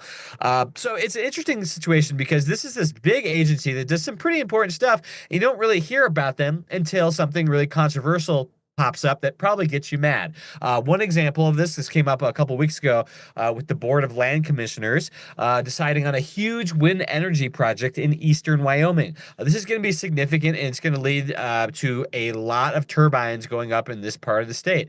At the end of the day, even though members of the board expressed some opposition to that type of project going up in Wyoming, they couldn't block it because their job is to get as much money as possible off these lands. Point blank, period. So Stacia Berry is basically in charge of the agency that gives recommendations on projects like these and getting an earful from residents at very random times when controversial things like this pop up. So I thought it would be interesting to just kind of dive into this, let people know this exists, and talk about this topic. Stacia oversees 95 employees. She wants to concentrate on her three things. Forestry, obviously. She's by the way, a lawyer, so I think you got to be a lawyer to get involved in this kind of thing. One area you saw OSLI come right to the forefront into headlines, I think, is that Kelly parcel here that's currently under 4 inches of new snow in the Teton County area at the base of the Tetons. And that was a case of, when do you always maximize and get the most out of state land? And when do you say, well, wait a minute, this might be a special case? It's tricky. Absolutely. Great example as well. The Kelly parcel came up last year, a huge controversial topic there in Teton County. And what they ended up doing with that is selling it to the federal government because, once again, they found that to be a great source of revenue for the state, much to the chagrin of some conservatives who didn't want to see the federal government gain more land. But at the end of the day, once again, it came down to revenue, and that brought the highest return for the state because then they'll make that investment income off the sale price that they got for that. I believe it was $100 million. But the Kelly parcel, pristine, iconic land in Teton County that the state owned for forever, basically. I mean, for decades, and kind of an interesting result with that. But yeah, great example. Let's move on to the next topic. I am going to very, very, very, very loosely paraphrase this story, and then Leo Wilson's going to explain what really is going on. But here's my Reader's Digest paraphrase. The President Trump, his executive orders, things he wants to get done, he's found a lot of them meeting speed bumps and being thwarted by judges around the country that are creating injunctions. They're blocking him, and he says they're all idiots, and he wants to just, if they get in his way, he wants to fire them. And when asked, whose side are you on, the judicial system or POTUS, Wyoming delegates say, well, some of these judges are idiots, and Trump knows what he's talking about. Now, tell the story in the real words, Leo. What's going on? Yeah, so Senator Cynthia Lummis wrote an op-ed for us yesterday kind of talking about this topic, and her point is basically that people should be more concerned about these judges taking their own kind of biases and skewing the law to their biases rather than following the law, rather than Trump criticizing these judges. Is basically that was kind of the sentiment in her op-ed piece. Comes in response to more than 100 attorneys and judges from Wyoming sending the Wyoming delegation in a letter urging them to condemn the Trump administration's attacks on the judicial branch and going against the rule of law being the directives of these judges. So it's a very complicated situation, and of course everyone is oversimplifying it in my opinion. But at the end of the day, it's pretty crazy to see the things that have been going on. I mean, the Trump administration absolutely has been ignoring multiple judges' orders as far as bringing back some of these immigrants or stopping planes, deporting some of them. They've just been flat out ignoring some of these orders, and that has a lot of people concerned, including the writers of that letter. But like I said, Lummis and the Wyoming delegation have kind of hold firm to a stance that they believe these judges are exceeding their authority, and they believe that they're making wide-sweeping injunctions, and they want to get rid of that. And they just feel that these judges are skewing their interpretation of the law, whether or not they're judges.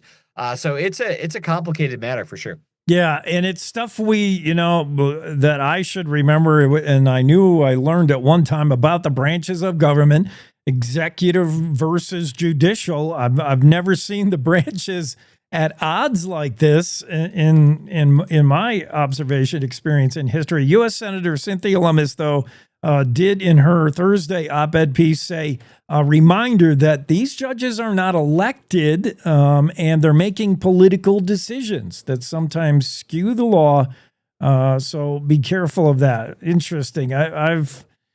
This is a first to see stuff like this, but we see. Yeah. And she's referring to those injunctions, and she actually crafted legislation to prevent judges from making nationwide injunctions that. Yeah, I thought so. We lost Leo. He might have run out of batteries or who knows? He might have got snowed out in Cheyenne. But yeah, there was recent legislation co-sponsored by Cynthia Lummis to deal with judges who just create roadblocks for things that President Trump has wanted to do via executive order.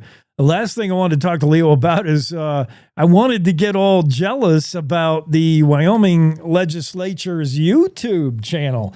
It is doing some gangbuster business, and with numbers and analytics that might rival the Cowboy State Daily Show with Jake. I mean, 220,000 views this year already of the Wyoming legislature's YouTube channel. That's more than all of 2024. So the channel's getting super popular. People want to watch lawmakers make law. I don't know why, but it's a thing, and it's become popular. And I'm super jealous of the numbers. Leo Wolfson's back in the room. Leo, we moved on to this story about the YouTube. Wyoming legislature's YouTube channel. They're up there. I got to learn how they're doing it. I mean, people are tuning in. They're watching lawmakers make law. That's a spectator sport now. It's kind of funny because this is a YouTube page that has grown with somewhat like reasonable leaps and bounds, and they are not making an active effort to promote this page. This is not a commercial thing by any means. They're not putting out advertisements trying to get people to watch. It's like the least YouTube page you could maybe think of in that regard, but they have shown some legitimate growth since kind of premiering back in around 2018-ish, and it's kind of amazing to see where the page has gotten. I believe they're up to 1.4 million total page views, which is not a walk in the park. That's not a modest number by any means. And the bigger part is that the views have been growing steadily over the years, and we've seen definitely the last few years some of the most viewership that we've ever had at the Wyoming legislature. So people in Wyoming know about this, they know it exists, and they're tuning in when there's a topic that they're particularly concerned about. 1.4 million page views. Seriously, that's a rarefied air they're in.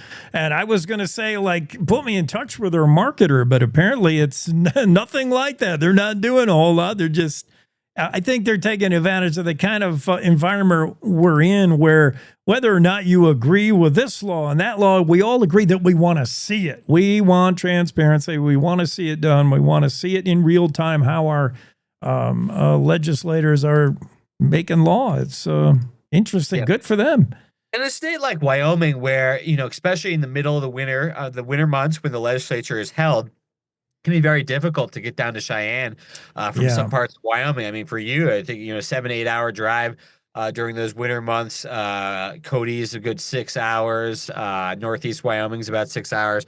So it's not, it's not located in the most convenient to get to part of the state. And this allows people to tune in to the action live and just see what's going on, see what their legislature's up to. I mean, there's definitely grandstanding going on because of this. There are some negative drawbacks. I will fully recognize that. This is not purely positive. It's definitely changed the dynamic a little bit, but this is the world we live in. It's 2025, and there's always going to be change in life, and it's just one of those things. But I do think at the end of the day, the transparency it has provided has absolutely increased public knowledge without a doubt. Yeah, I'm glad you mentioned that. I was going to ask you that next, because I have seen even locally, a town hall meeting that goes online, that goes live stream. And there is a certain amount of playing for the viewer that you see that you didn't used to see before cameras were rolling and webcams are rolling. That's for sure. Yep, absolutely. All right, Leo, appreciate it. We got to get Wendy Core into the room. We had to move her from last hour. Thanks so much. Have a great weekend, buddy. You too. Thanks, Jake. Cowboy State Daily's Leo Wilson joining the conversation. Wendy Core in next, right after this quick break. We'll be right back. To the Teton Range, Cheyenne to Sheridan, Rawlins to Ralston, Cowboy State Daily Morning Show covers the state like no other radio show or podcast. We love Lovell. We're eager to share the stories of Story Will Crow About Crowheart and Yodel Over Yoder. Whether you make your home in Sweetwater, Chugwater, Powder River, or Green River, the Cowboy State Daily Morning Show will make you feel right at home. Jeffrey City, Atlantic City, we see you. Little America, Big Piney, you're on our radar. Howdy, Wapiti, Meeteetse, Shoshone, 10 Sleep, good morning. Welcome, Torrington, Riverton, Wheatland, Lusk, Lingle, Lander, Timber, Casey, Kerwin, Moorcroft, Mountain View, Moose, Fort Bridger, Fort Laramie, Fort Washington, Hannah, Hudson, Hewlett, Dayton, Daniel, and DuBois. We are east of Weston, west of Midwest, north of Newcastle, and south of Sundance. Border to border, we love Wyoming and every one of its communities, bar none. This is the Cowboy State Daily Radio Network. Meet Norm. He lives with anxiety, but with the help of this latest innovation from Be Normal, he can be normal, just like everyone else. With the swipe of a finger, you can project happiness, confidence, machismo. Why settle for being real when you can be normal? The Normal Maker. New from Be Normal. This item doesn't really work because there's no such thing as normal. We're all different. What we like, how our brains work. In fact, 1 in 5 of us live with mental illness. Don't filter who you are. Start by talking to someone you trust. And remember, there is no normal. Nestled between Casper Mountain and the North Platte River, you'll find the heart of Wyoming. With a bustling downtown centered around our outdoor haven, Casper is for adventurers, freedom seekers, and rule breakers who find beauty off the beaten path. So if touchable history, a vibrant community, and uninterrupted outdoor recreation define your travel itinerary, allow us to welcome you to the one and only Casper, Wyoming. Plan your trip at visitcasper.com.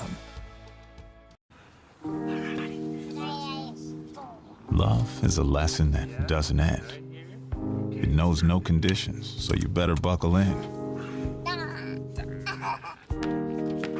Love keeps you on your toes. It never stops, only grows. Love isn't easy. It's a commitment. Especially when they're being their most resistant. Love is being prepared for the journey ahead. Love doesn't let any concerns go unsaid. Love is finding the right seat so you can take a breath. But remember, love isn't lax. It always double checks. Check that your kids are in the right seat at nhtsa.gov/the right seat. Love protects.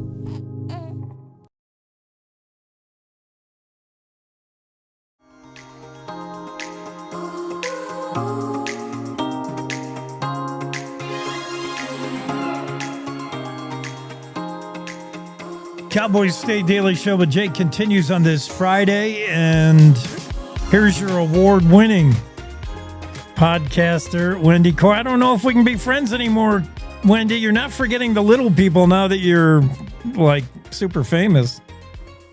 Well, since I'm not super famous, it's all good. So. Oh, come on. It's no more than you, Jake. No more than you. I read the news. Andrew Rossi's story, Cowboy State Daily's Wendy Core, National Award for her podcast. She did a good job with that story. Yeah. I was so impressed with that story. I was impressed with the story, but I was impressed with your acceptance speech. You seemed so poised. Were you nervous? I wasn't until after, but here's the thing. I was able to write it ahead of time, so I knew what I was going to say. So that's why, and there was a teleprompter, which is very helpful. Oh, nice. But yeah, that is very helpful. But my, anytime, I don't get nervous when I do music because I've been doing it. It's like you doing your DJ stuff. You don't get nervous when you're up there doing it because you've done it for so many years. Yeah. But you're up there, it's a whole new crowd, it's a whole new situation. So I was fine until I got off the stage. And, they've got this massive bronze. It's very heavy. It's a very heavy piece of equipment. But they handed it to me when I was finally way off the stage and they were taking my picture. And that's when my knees started knocking. I'm like, oh, this is fun.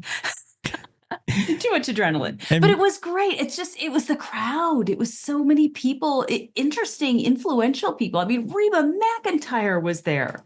Holy cow. Brooks and Dunn were there. I mean, Bruce Boxleitner and Robert Carradine were the ones that announced it. So it was way fun. It's a big deal. Andrew Rossi has the story. You got to go check it out in the Cowboy State Daily. He also has video from the event. What you don't see off camera is what Wendy was alluding to after she received the award. She fainted dead away when she walked off stage. Or maybe it was the weight of the thing, but you just... Yeah. It was very fun. It was very fun. And, Dan Miller, my partner, and I, we just had a wonderful time there. This is the third year we've been attending this.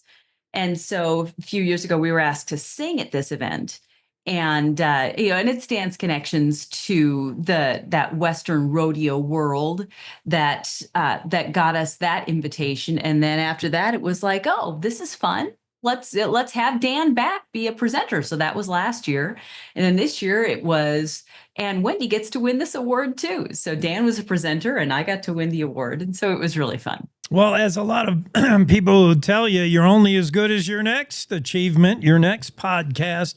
What do you got for us this weekend? Oh, no, you don't want to know that because it's more of the same. Mark Hines interviewed me. So that's tomorrow. Oh, see? You just keep getting more famous. No, Jimmy thought it was, but it's the same thing. So like when you started your radio show, Jake, we did a podcast devoted to you. Yeah. The end of the legislature, we did a podcast with Leo Wolfson.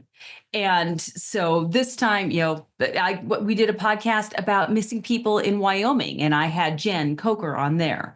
So it's just, when we have something that's interesting, it's great. I'm so much a proponent to highlight these amazing people that we have working at Cowboy State Daily and their backgrounds and tell people where they come from and stuff like that. I'll be getting Mark Hines next month. We're going to talk about grizzly bears. We're going to talk about, the wildlife beat and what that's all about. So it's very fun. Oh, but next week, the podcast for next Saturday should be Ned Ledoux. Oh, my goodness. Oh, yeah. Yeah, I know. I've got an interview with him on Tuesday to record the podcast. So that's going to be fun. I still have Ned's And I mean, technically, his father's song, One Hand in the Riggin', but Ned. That's a great song. It is a really good song. It isn't just, we're going to find this, blow the dust off it. And, it's Chris Ledoux with Ned working in on it. And it's a super good song. Cool. Well, that'll be big. That's pretty neat. It is. Well, and I've got some things in common with Ned. I grew up in Buffalo, and the Ledoux Ranch is in KC. So my parents, ran the co-op in Buffalo, and so they would talk to Chris when he would come in and do ag stuff, ranch stuff. And one of my friends, I don't know which boy she dated. She dated one of the Ledoux boys briefly in high school. It's, this is Wyoming. This is a small state where you get to know everybody. You're 1 degree of separation between you and anybody. And I just love that. Even legends like Chris Ledoux's bronze statues. Yes. Wendy's probably next. There'll be a bronze of her somewhere soon. Oh, heavens. That's right. You've become that kind of famous. I'm surprised. I was a little bit surprised to see the Jen Coker. Jen's following this story for the Cowboy State Daily on the Gillette nursing home. The last we left it, the Legacy Living Center promised to do better. They promised some people would be held accountable. We had more than one death, but we're particularly thinking about the poor 88-year-old that froze to death outside. Yeah. How did she get outside? Why was nobody watching her? Some heads rolled for sure at the facility, but now we find it's deeper than that. There's actually criminal investigation and an arrest. I was so fascinated by the story when Jen and I were talking about it for the newscast, because this guy, not only did he not check and not do his work, he deliberately was falsifying records while this woman was outside freezing to death. He was pretending like he had gone and checked on her. He was writing in the logs that he had gone and checked on her and helped her with these things. When the alarm went off, he didn't even go check. He actually went to the door, shut the alarm off without checking. I mean, it's just I don't know, the incompetency, the deliberate,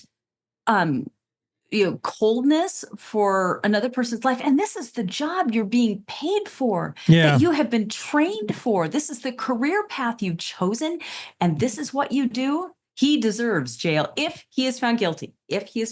Certified nursing assistant CNA. We're talking about Bernard Hale, 57-year-old, charged with criminal recklessness in the video has it all. I mean, you're working in a place where there are cameras everywhere for the protection of the patients pretty much. And even some employees, let's say a patient said, I was manhandled, they forced these pills, and it's just good to have it all on tape. He had to have known the cameras are rolling all the time, and oh boy. Yes.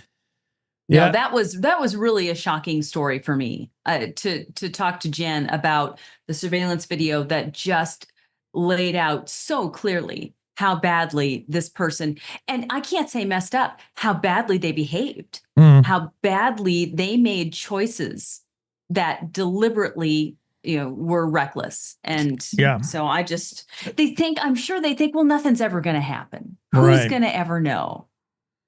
Obviously, when somebody dies, that's when you know. That's when it. Yep. And I appreciate your professionalism. You're a classic, a rip and read anchor. You read, the news, and it's interesting to get your take every once in a while. Get to know a little of the real Wendy and how the news affects you.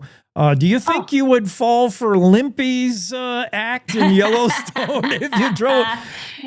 I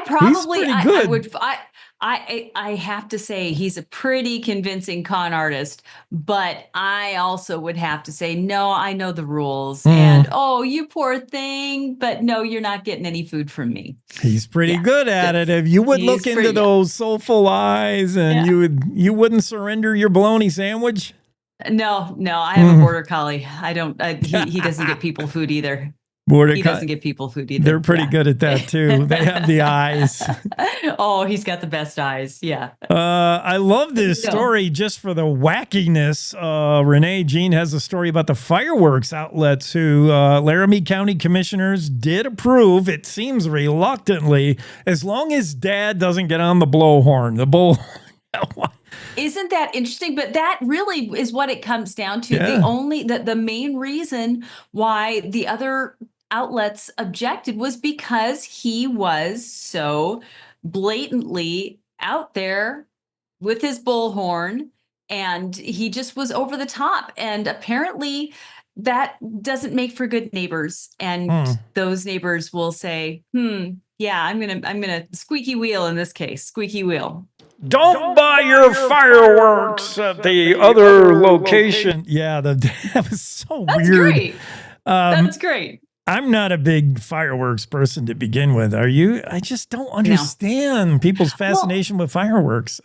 I love the fireworks displays. Yeah. I love those. But even as a kid, I didn't like the sparklers because the sparks got on my hand. Yeah. So, It's a thanks. good way to lose a finger. Yeah.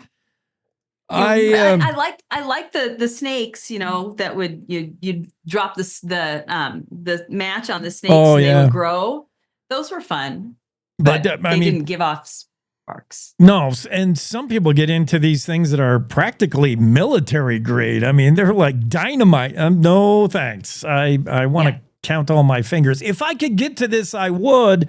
But Pine Bluffs Distilling going to have a big event tomorrow to honor CJ Box. I love CJ Box. I love Joe Pickett, his character, and I certainly love me some bourbon. I would like to be first in line if I could. Isn't that fun? And it's in Pine Bluffs. And that's what I think is really fun. Pine Bluffs is such a tiny town down there in the very southeast corner of the state. And here they are making doing this deal with CJ Box, with Chuck, and saying, let's make a Joe Pickett bourbon. I think that appeals to so many people. And I love that they have put on the label, that this is our hope is that this bourbon epitomizes all the things that Joe Pickett stands for. What clever marketing. Yeah. I mean, really. And if you follow this series, if you read the CJ Box, Joe Pickett novels, which are 23 or something like that in counting, a couple dozen of the Joe Pickett thing. Joe Pickett, the crime-solving game warden who his life as a game warden is way more over the top than your average Wyoming game warden. He gets himself in trouble all the time, and he's always in the middle of something. And he likes to come home and enjoy a bourbon with the wife just to get over a typical day.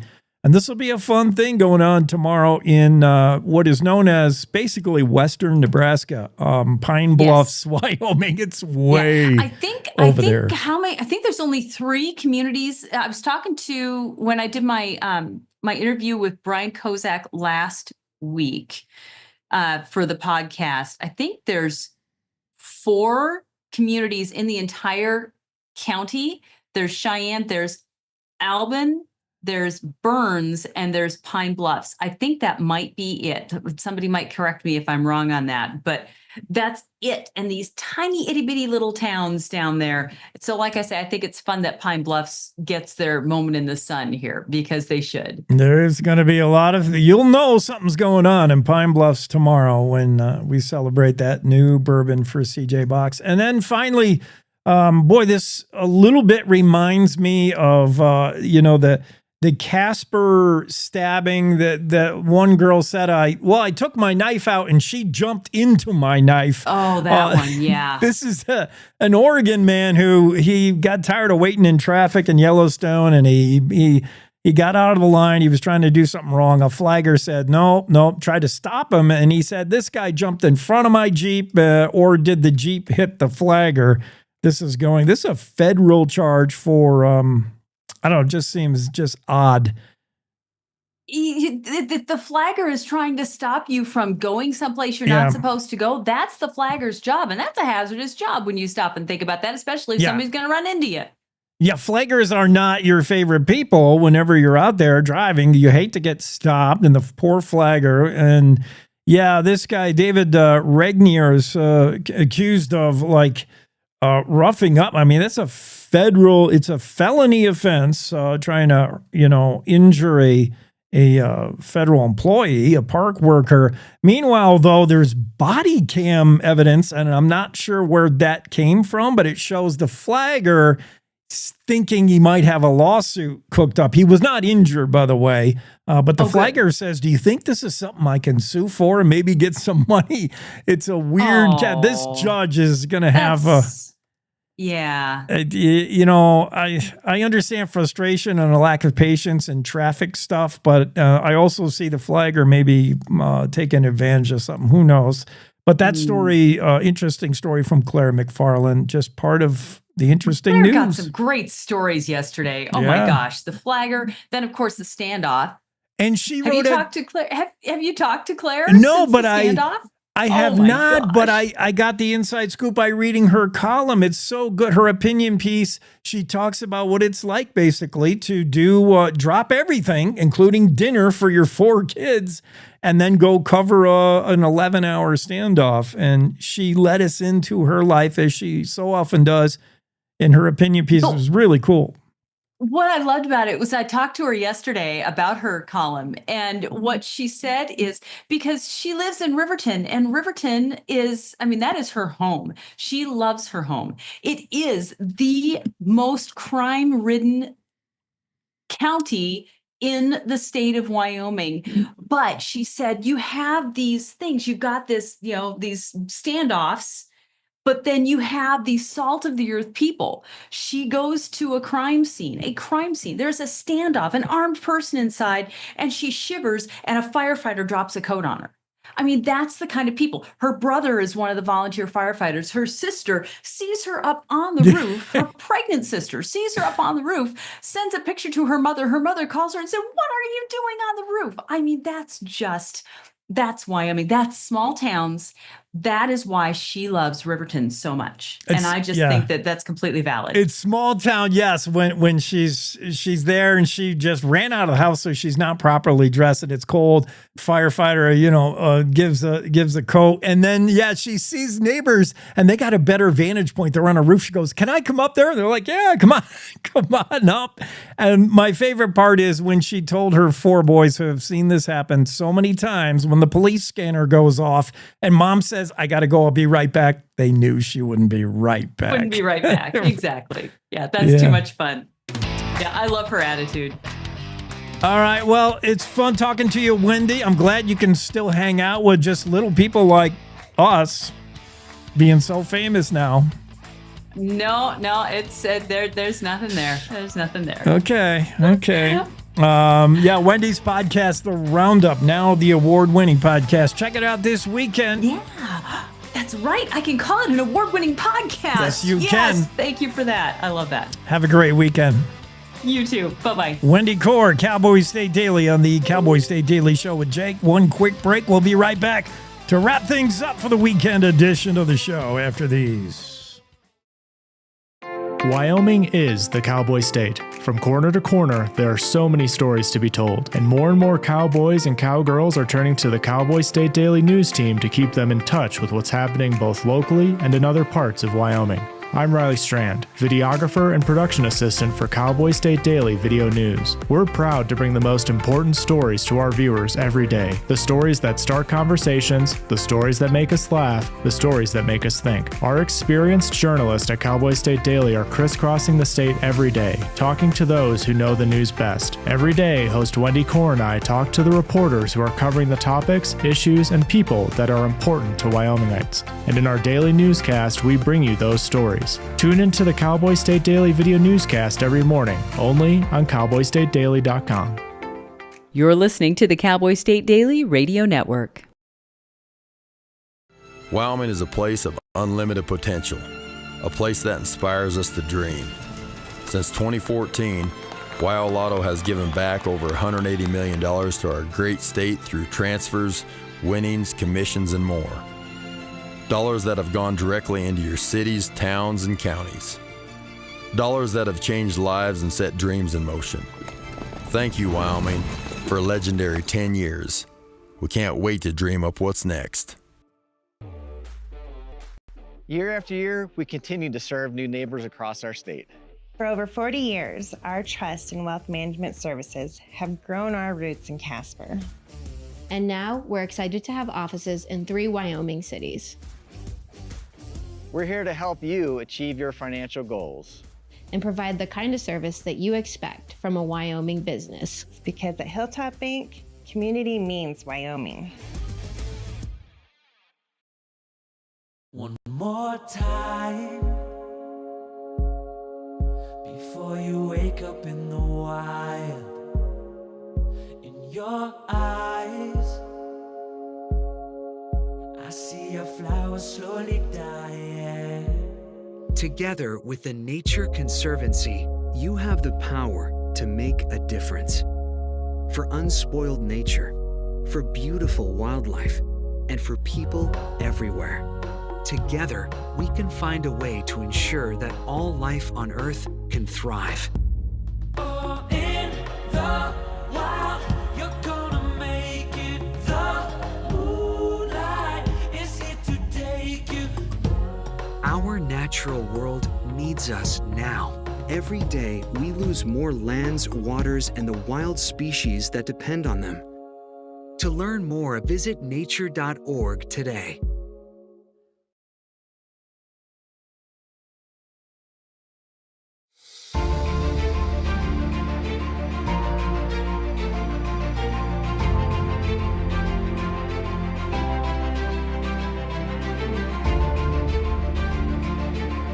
Cowboy State Daily Show with Jake continues here on this Friday final segment. Special feature in today's show.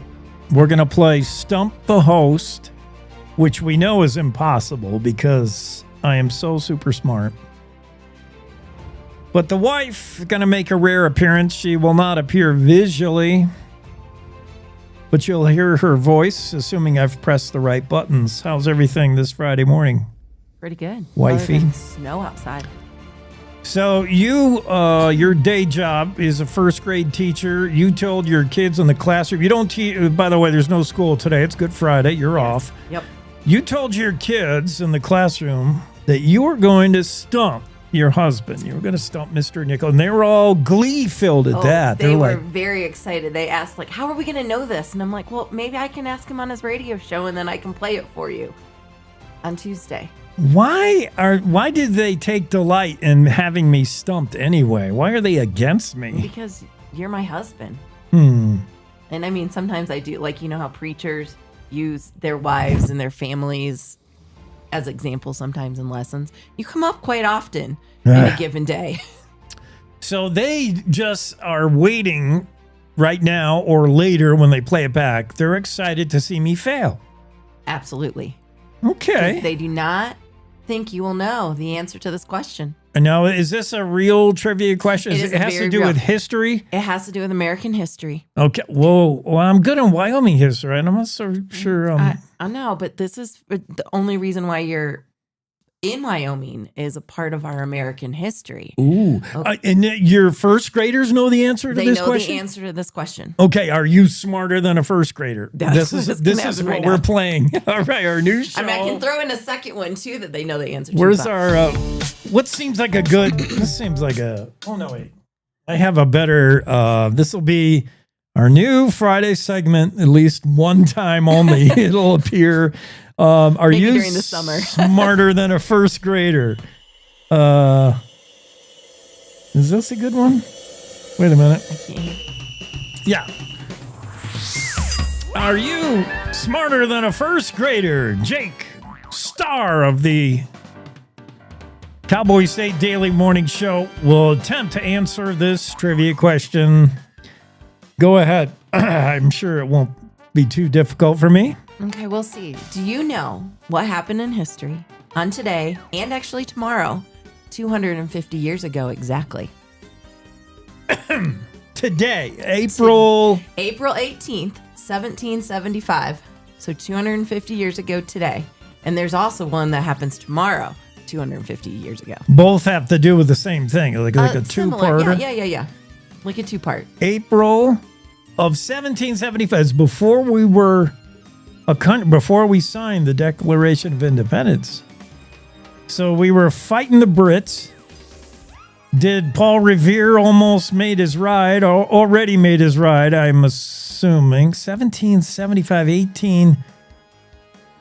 Is that when George Washington went and attacked some red? No, that was on Christmas Eve where he sailed, he rode across the Potomac. The Delaware. The Delaware. Okay, Across sorry. the Delaware River. Mm-hmm. So what happened this day, April? A 2-day. Well, it had to be part of the ongoing war, or was it over by then? That's what you're supposed to tell me. 1775. April 18th, 1775. Into April 19th. Am I allowed to use the Googler? No, you cannot use the Googler. You have to answer this on your own. Oh, rats. I'm going to take a peek. Now, this is... No. I'm not looking at the Googler. I'm checking to see this day in Wyoming history. Okay. Which I find has, by the way, Shakespearean actor Edwin Booth appeared in Hamlet, on stage in Hamlet in Cheyenne on this day in 1887. Edwin Booth is the brother of John Wilkes Booth, who shot Lincoln. So his brother appeared on the stage playing Hamlet in 1887 Cheyenne. Our second graders are actually talking about the Civil War right now and Abraham Lincoln. Okay. I've overheard them. Okay. Yeah, nothing in Wyoming history would indicate what was going on in the nation. Okay. Wyoming probably didn't exist 250 years ago. Oh, right. I mean, like Native Americans are still out here living free without any disturbance from the Europeans. This is a tough one. Would you like the answer? It has to be something to do with the war and our breaking away from. We're already through the tea in the harbor. We already had some. Paul Revere warned us the British are coming. We already had Washington sail across the ocean blue or across the Potomac, or where'd he sail? Delaware, but rode across the Delaware. He hasn't sailed across the Delaware yet in 1775. So we were still at war. All right. We're at war for like 8 years, 7 years. I don't know, because we forgot. I got to double check that one. Shot heard around the world. I mean, when you fight a war with muskets, for goodness sake, it takes a while.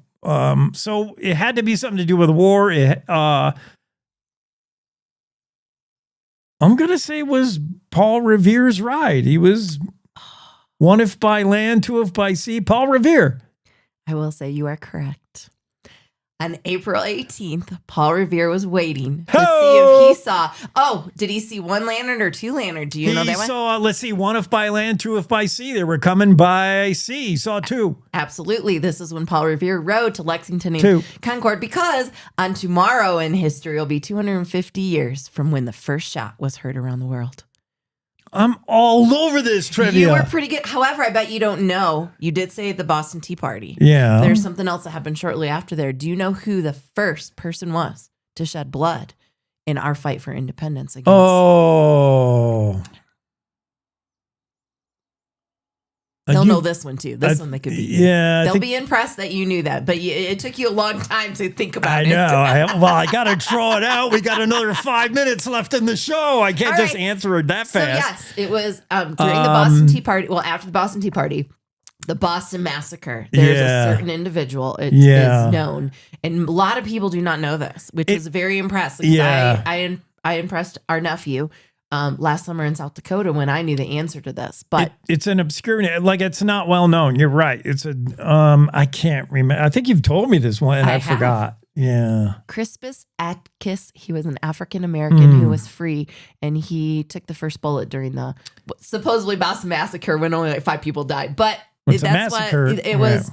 Yeah, it was what stirred. Yeah, but that's what you were right. Paul Revere rode 250 years ago today. Paul Revere's ride, clippity clop through the streets of Boston or somewhere. Well, he started in Boston, but he went through. Him and 2 other riders, Prescott and Dawes, went to go because the British heard that there were ammunition stored in Concord. So they fought in Battle of Lexington, Battle of Concord will happen tomorrow in the past. 250 years ago. And that is known as the shot heard around the world because that was the official start of the war. Take that, you first graders. How dare you challenge me and my intellect? Yeah, but they know the answer right away.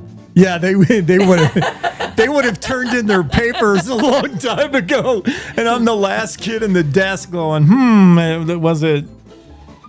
Yeah, I got to Paul Revere, but I got there in a roundabout way. It took almost as long to do the whole Paul Revere ride as it took me to answer the question, or vice versa. But okay, nice job. Congratulations. Thank you. You'll get an A for today. We find out that I am indeed smarter than a first grader, just barely.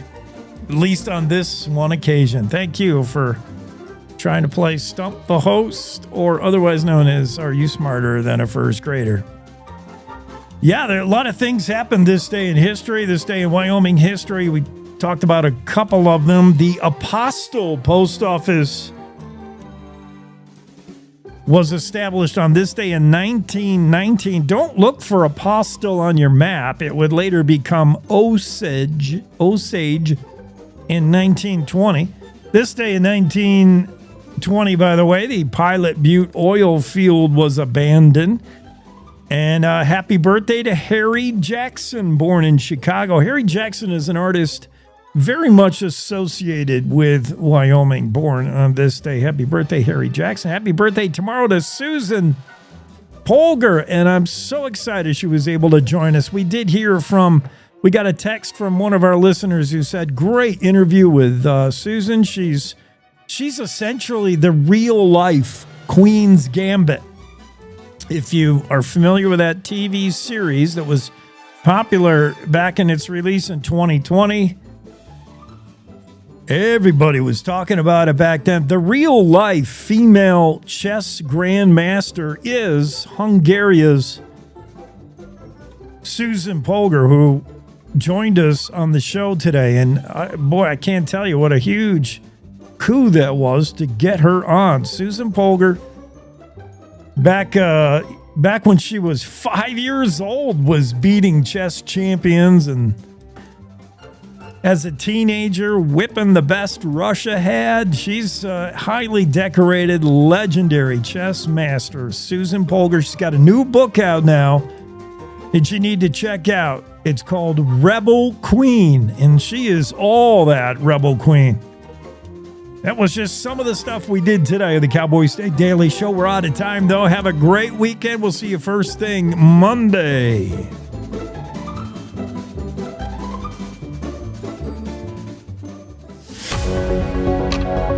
Good morning. This is the Cowboy State Daily Morning Show with Jake. The new way Wyoming wakes up.